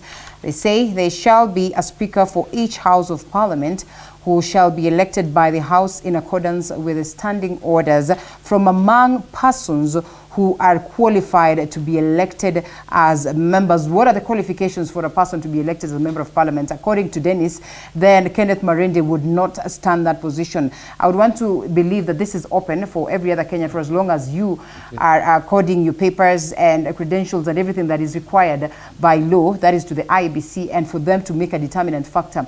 Marende has held this particular office at some point in time. Why would one want to argue that he is not qualified to be elected? And it goes ahead to say, as member of Parliament, but are not such members. Perhaps that's the reason why then we have others who have to resign at this very point. A little bit misplaced of an argument when Dennis, says that. That is your opinion. I am asking, and I'm asking it as a question, so I can also get the opinion of Honorable Sankok. Honorable Sankok. Thank you very much, Linda. And before even I answer your question, Makali Mulu is insisting that Azimio, Mulu.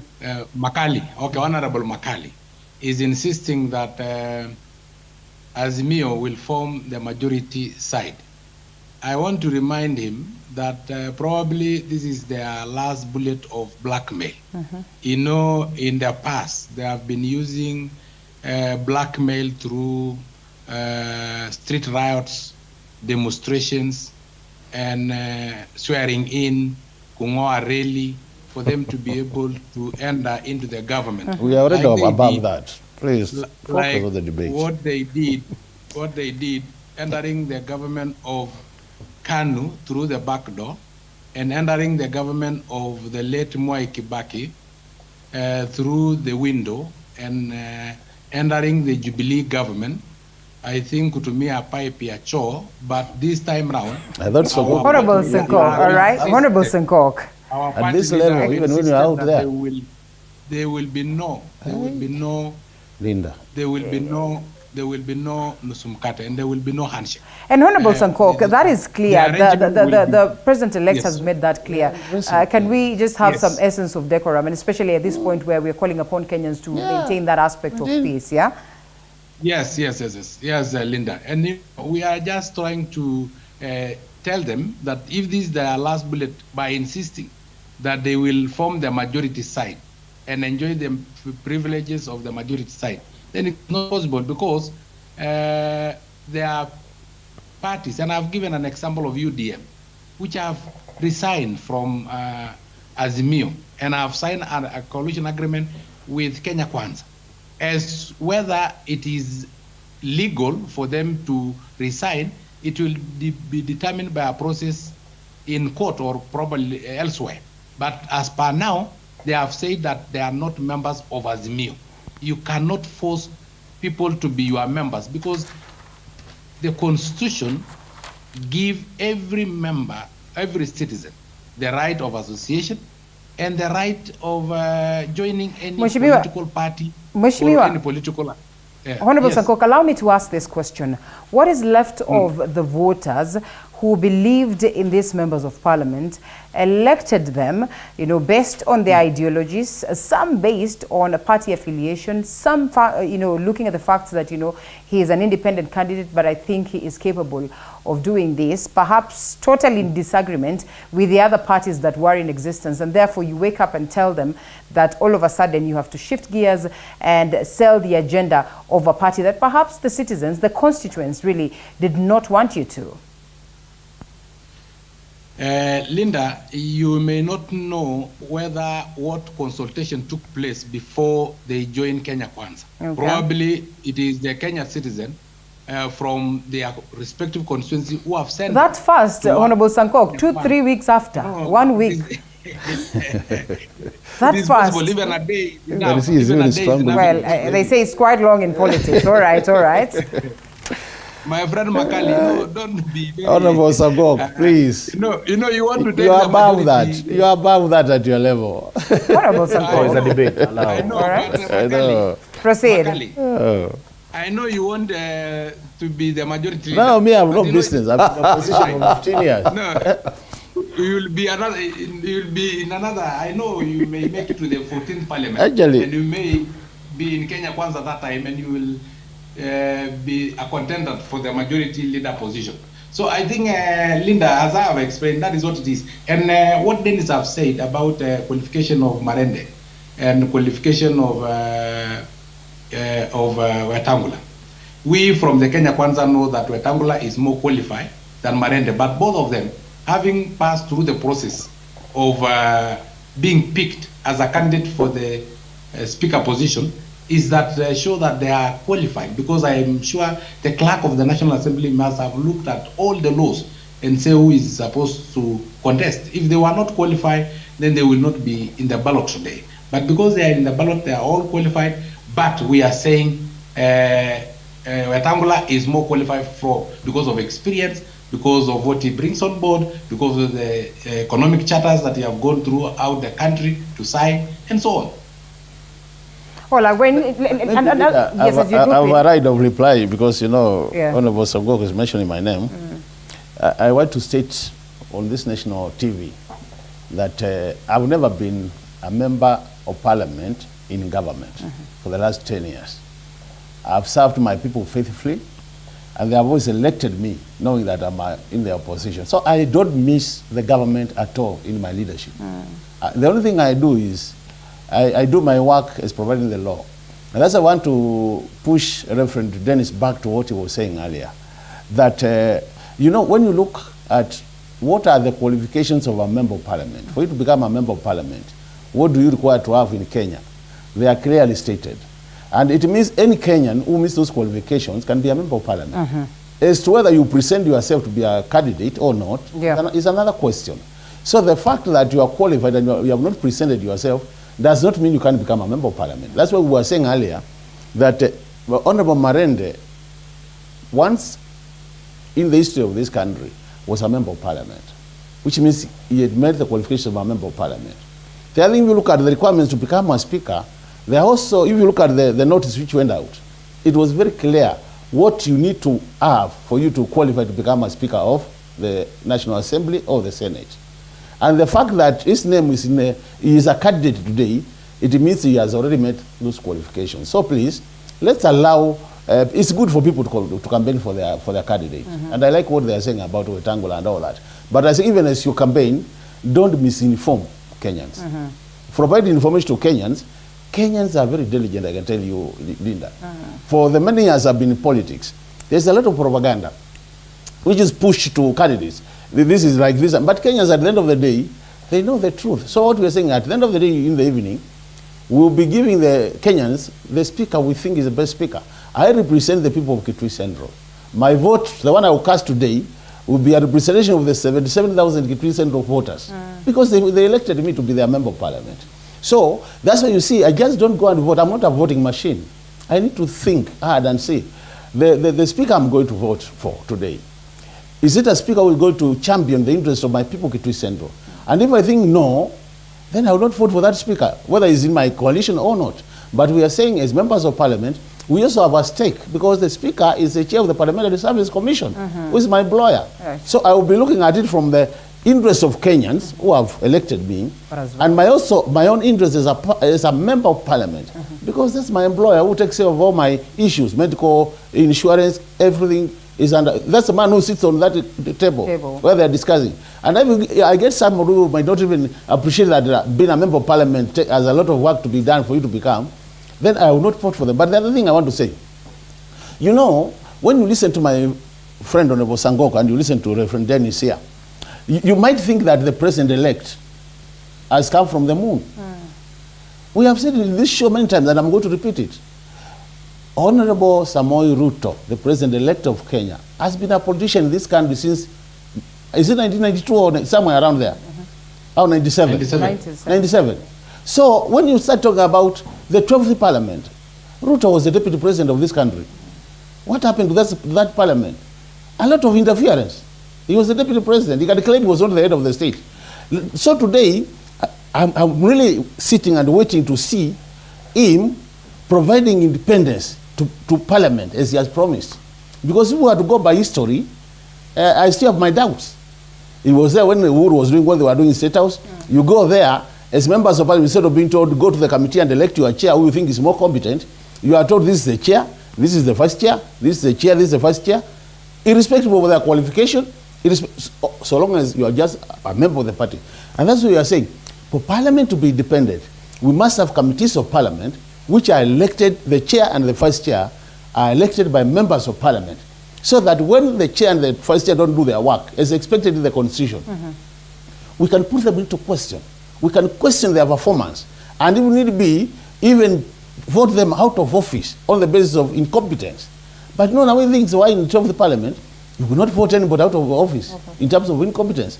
I think Kenyans are looking out there for individuals, members of parliament, who have the competency, who will do work effectively as expected. For example, if I'm oversighting security issues, and Kenyans are dying all over because of insecurity, and I'm a chair, and they continue dying, and I'm expected to hold the government to account.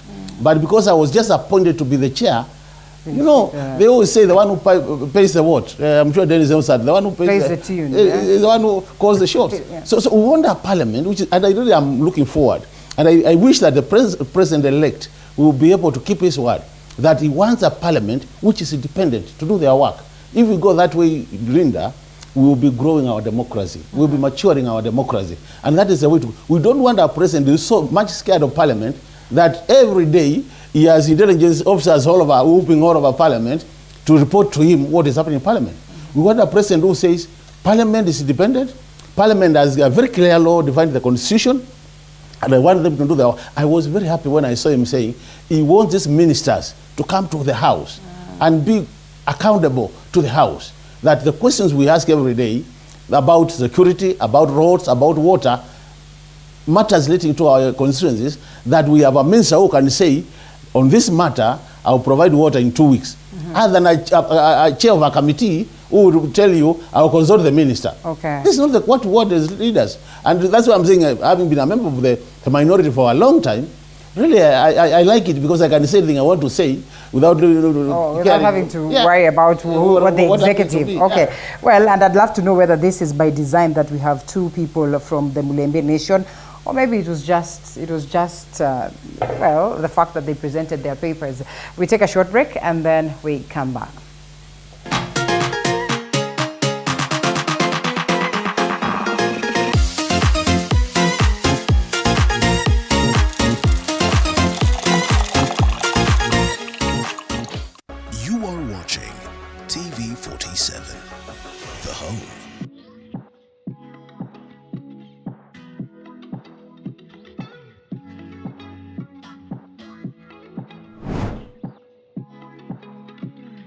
Starting this September at 8:30 p.m. Hi and welcome to The Grind. My name is Violet Njoki. We continue to provide the platform that aims to inform and educate on business-related matter. We are here to ask all the relevant questions on your behalf. When it comes to a catering business, do you need licenses? Yeah, a lot of it. And inform you what is happening in the business arena. Be sure to stay tuned.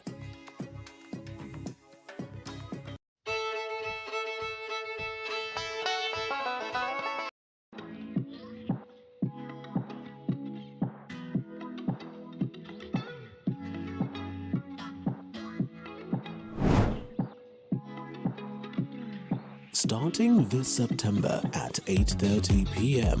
Hi and welcome to The Grind. My name is Violet Njoki. We continue to provide the platform that aims to inform and educate on business-related matter. We are here to ask all the relevant questions on your behalf. When it comes to a catering business, do you need licenses? Yeah, a lot of it. And inform you what is happening in the business arena. Be sure to stay tuned. Marende was an afterthought because, then Musalia Mudavadi, sorry, not Musalia Mudavadi, Moses Wetangula hails from the Mulembe nation. Was it by design that it should be a Mulembe person that takes the third topmost position in the country? Because we understand pretty well what the constitution speaks of. That is the Speaker of the National Assembly, in the sense that if the president is not there and the deputy president equally is not there, it is the Speaker of the National Assembly that takes up the mantle of leadership, and therefore a very critical position. By design, you think? I think, first of all, there's something I want to remind Mheshimiwa. He has erred in saying he's never been in government. For the last 5 years, you've been in government, sir. No, I mean for the last 5 years, Mio has been in government. Is it? ODM. If then Mheshimiwa would like to defend his position, we would like him to tell us who led the House committees, the investigatory Hazimio was just formed. He is Wiper. No. They had the leadership. NASA split long time They had the ago. leadership of the House. Azimio, Wiper is part of Azimio. They had the government. In fact, the leader of their coalition is the exiting president. So at the end of the day, nobody who was in Azimio and was in parliament. Azimio came in after UDA, I believe, right? No, they cannot say that they have never been in government. So, Mheshimiwa, for the last 5 years, I have not been. You have been in government. And when you look at the leadership, it's very easy to see. When you look at who was the leader of majority? Was the leader of majority part of Azimio? Was Jubilee not part of Azimio at the end of the day? When you look at the House committees, the investigatory committees, the departmental committees, and other committees at the end of the day, you realize that it was led by Azimio. So they have been the government. So I want to congratulate Mheshimiwa for the last 5 years they've been in government. But at the end of the day, so I want him at least to know. Sometimes you can be so much in opposition until when you're in government, you don't know when you're in government. I think he's a good man. Unfortunately, caught up in a wrong coalition. But let me conform myself to critical matters. I think Marende was an afterthought. Unfortunately, one of the disgains or disservices that Azimio have always done is to react to what UDA does without in-depth thought. I think they have very serious politicians there, even from Luo Nyanza, that can make great speakers. And unfortunately, we have to stop playing this tribal card and matching what these other guys have done and playing vain politics. I think it is time, and I'm saying this with a lot of respect, for Raila Odinga to exit the stage and for strong leaders to emerge from the Nyanza region. It's time for a new dawn. It is not time for reputations. It is not time to bring in the Marendes who have annexes to the Uhuru Kenyatas and the Raila Odingas. It is time for a fresh crop of leaders to come from the Nyanza region and the entire country. It is time for progress in this country. The law of the land is for the living. The law of the land is for those who are breathing. And we must stop being controlled by those who are exiting and those who have gone. At the end of the day, this generation must be given the opportunity to fight their fight and decide their cause and shape it sincerely. And that is what the new leadership of Moses Wetangula and Gladys Sholay will bring on board. I believe that my brother here must start shaping in the new leadership from the constituency that he comes in. We must decide as Kenyans. This is not about politics. This is about strengthening our house that then will shape the discourse going forward, that will shape the laws of the living going forward, that will shape the policies of the living going forward. It is time for Raila Odinga to understand that his sunset years have come, and we appreciate the contribution he's put through. But I am extremely perturbed at what I saw and the route that Azimio almost took us in this country, an extremely dangerous route. As a security expert, I've worked in nations where there hasn't been any democracy, or where the rule of law has been decimated. Where you and I will not be sitting here talking. You'll be reporting in a cover of a bombshell somewhere with shells being whatever. But I thank God that leaders like him upheld peace. And I want to see him active in that house, shaping the new discourse and shaping the new dialogues. At the end of the day, we must say goodbye to the past, and Raila is the past. We must say goodbye to the past, and Uhuru Kenyatta is the past. And we must say hello and good morning to the future. And that is William Samoei Ruto, Wetangula, Gladys Sholay, and the rest. And they represent the rest of Kenya. They don't represent a political segmentation. We are in a place where Article 10.2 that prescribes our mannerisms of unity and not alienating anybody from tribal perspectives, religion, or socioeconomic status. We are where we should embrace all of us in one platform and go. Our desire as Kenyans is, sincerely speaking, one of the most disappointing arms of government has been the legislature. And we plead to them, please do away with vain politics of deceit and greed, and give us a country that is strong, a country that stands on integrity. That is what we desire. That's what we desire indeed. And President Uhuru Kenyatta, now that you mentioned him, as he exits, well, he says he is going to perform his constitutional duty by making sure that he accords us a smooth transition. That is Tuesday next week, the 13th day of September.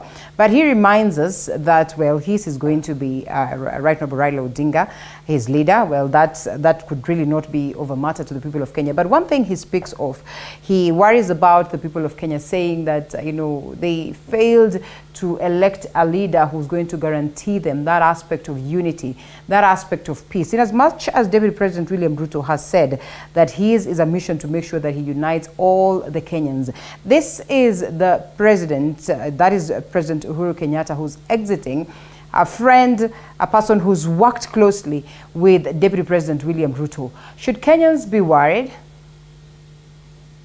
Honorable Sankok? Lyndon, I think the statement by the outgoing President Uhuru Kenyatta should not worry Kenyans at all. He said he will hand over power, and the process of handing over power is not mandatory that he should even be present. You know what happened in US, where the outgoing president... well, the president will be present, at least that he confirmed, and therefore let's look forward to that positive bit. Yes, but I'm saying it is not mandatory. Yes. That is what I'm saying. I'm not saying that he should not be present. I'm saying it's not mandatory.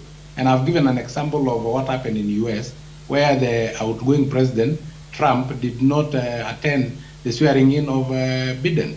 But the Constitution is there to guide how the incoming president is sworn in, how he will become the commander-in-chief of armed forces, and how he will carry on his duties as the new president. So for him accepting to hand over power, we applaud him and we say thank you so much.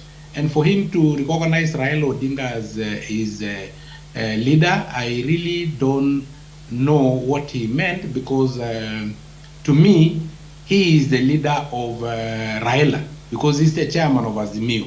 So it is the other way around, that he will remain the leader of Raila rather than Raila remaining his leader, because his leader, Raila was just a presidential candidate, but the chairman of Azimio council is Uhuru Kenyatta, and I think he will continue with that mandate. So I think it was just a slip of the tongue. He will have said, I will remain the leader of Raila Odinga. And that statement does not cause anxiety, does not bring any issue, because Raila Odinga still is a leader. He had a population that was following him. He had 6 million votes. That means that there are Kenyans who believe in his leadership. But as a democracy, the majority will have their way, the minority had their say. Makali is there, my friend, and he's a leader, despite the fact that probably he's in the opposition. And he had a competitor. And even that competitor, I know Makali, as a good man, recognized that his competitor was also a leader who, there are some constituents who believed in him. So I think that one does not cause any problem. Okay. What we want the 13th Parliament to do is to be more independent. And independence of the 13th Parliament, I can assure my brother Honorable Makali, that will be brought by Wetangula and Boss Shole.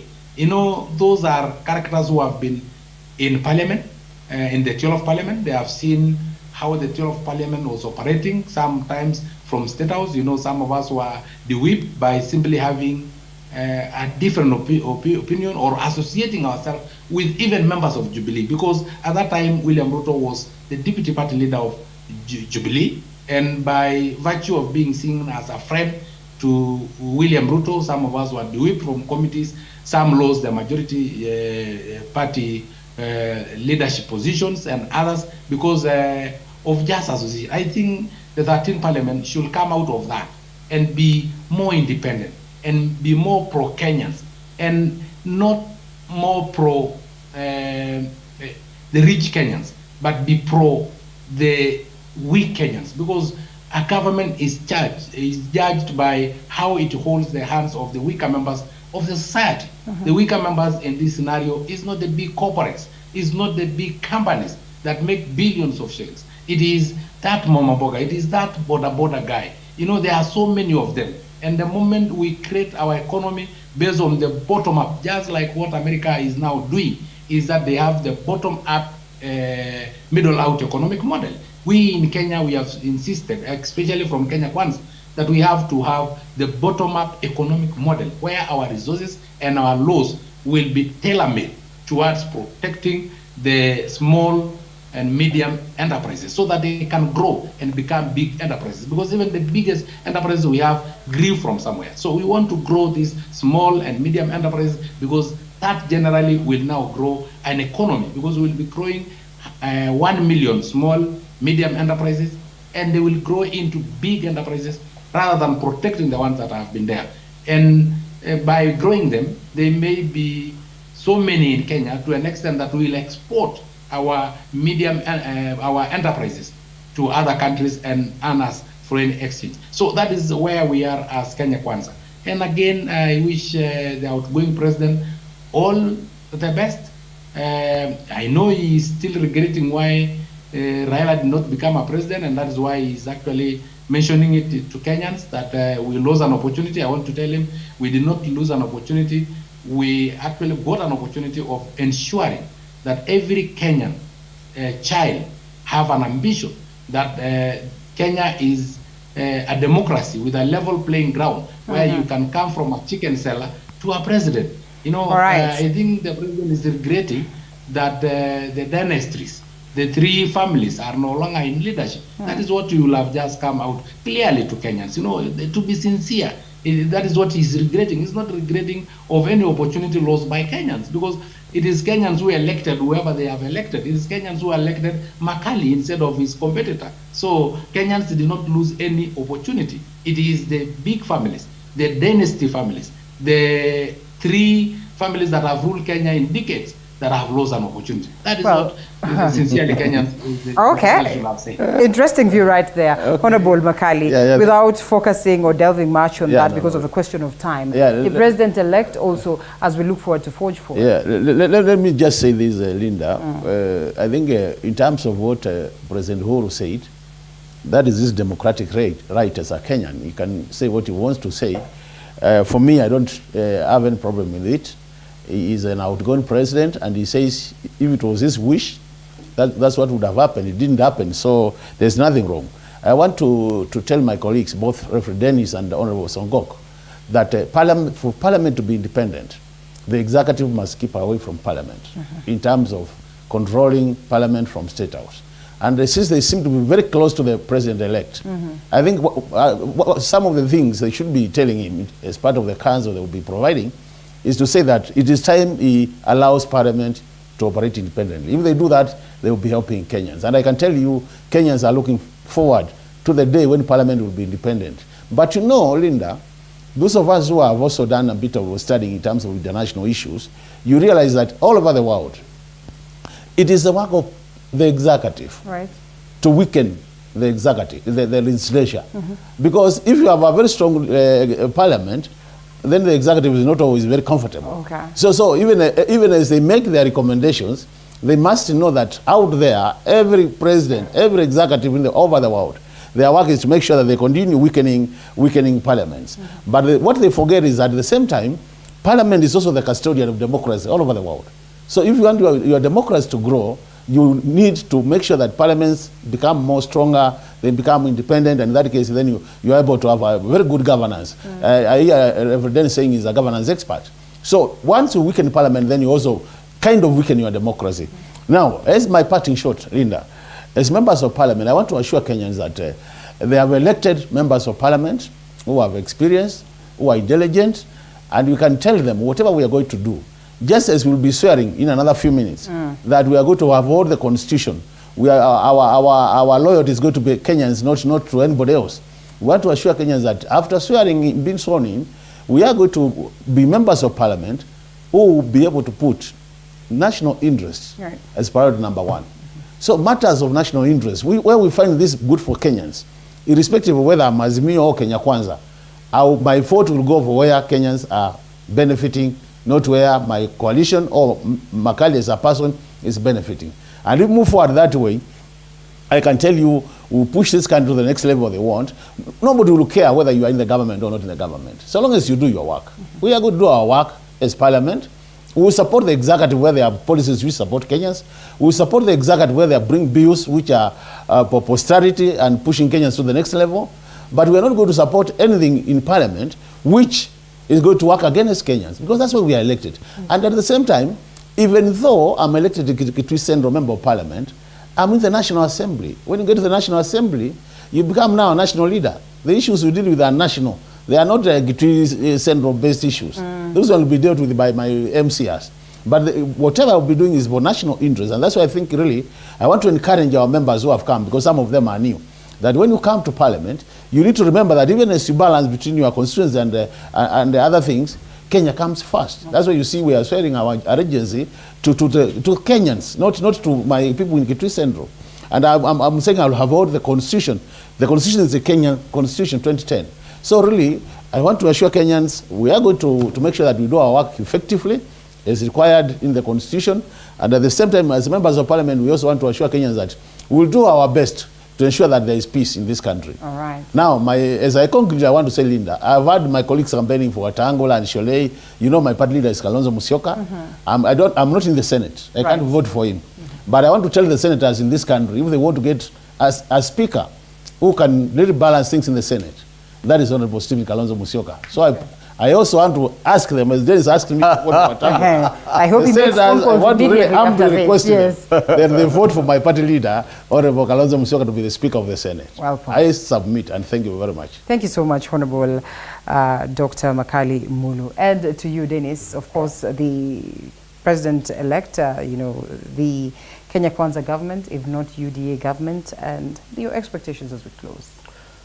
Thank you. I think one of the things that I want to do is that I want to encourage the president to move away, the exiting president, Uhuru Kenyatta, to move away from resentment, toxicity and narcissism, and to stop promoting undemocratic political environment.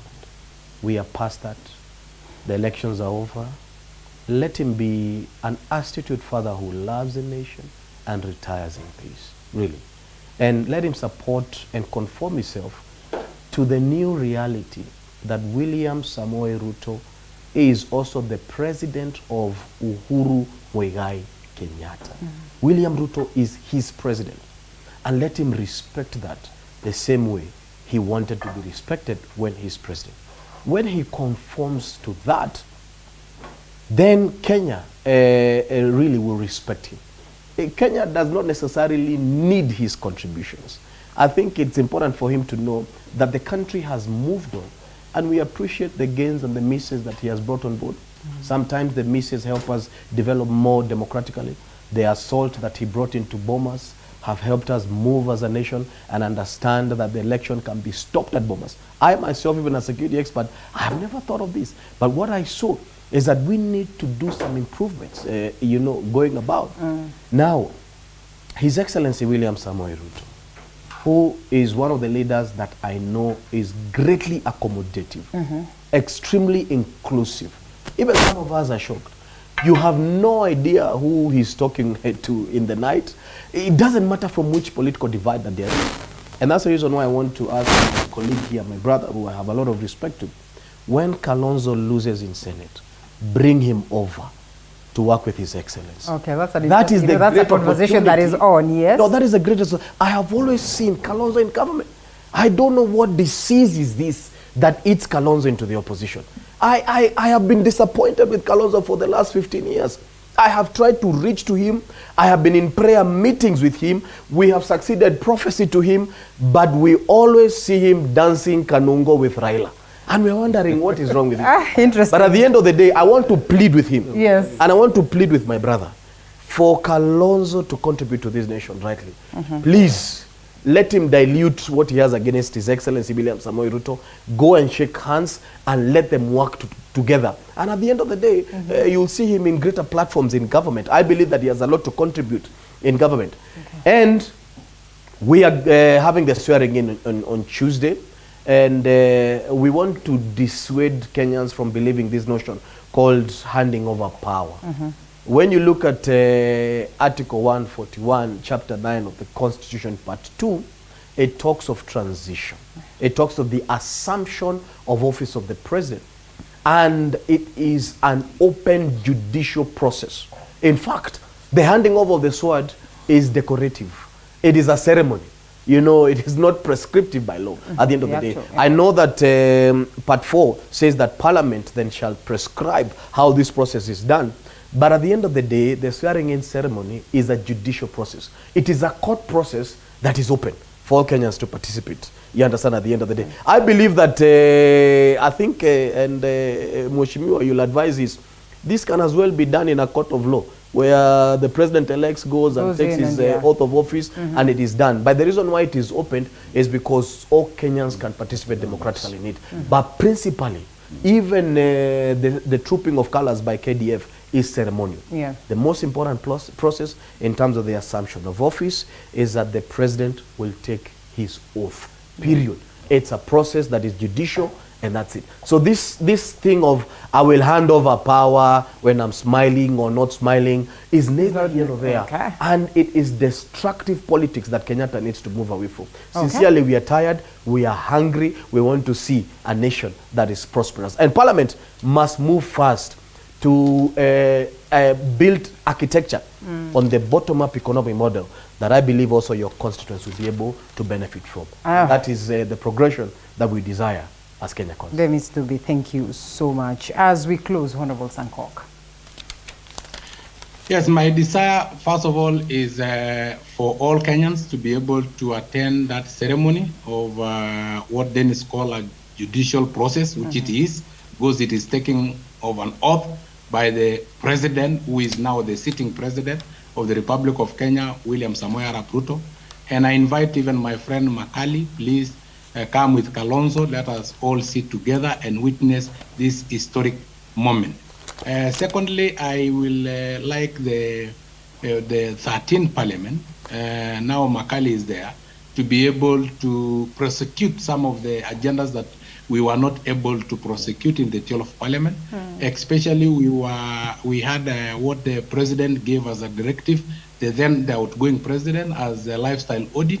I think a lifestyle audit to the then Deputy President William Samoei Ruto was prosecuted even within Parliament. It was done, and I never saw it being done to the others, like now the outgoing president, Raila Odinga, and Kalonzo Musyoka, and even members of the cabinet. So I think we will now move forward with that lifestyle audit to realize it so that Kenyans can really benefit from what people really own in this country. Did they own it genuinely? So that we know, because they have been pointing of fingers, but it was only William Ruto whose lifestyle was actually prosecuted. All Kenyans now know the wealth of William Ruto, where they are, the land that he owns. We also need to know the others, what they own in this country, so that we don't only be pointing fingers to one direction.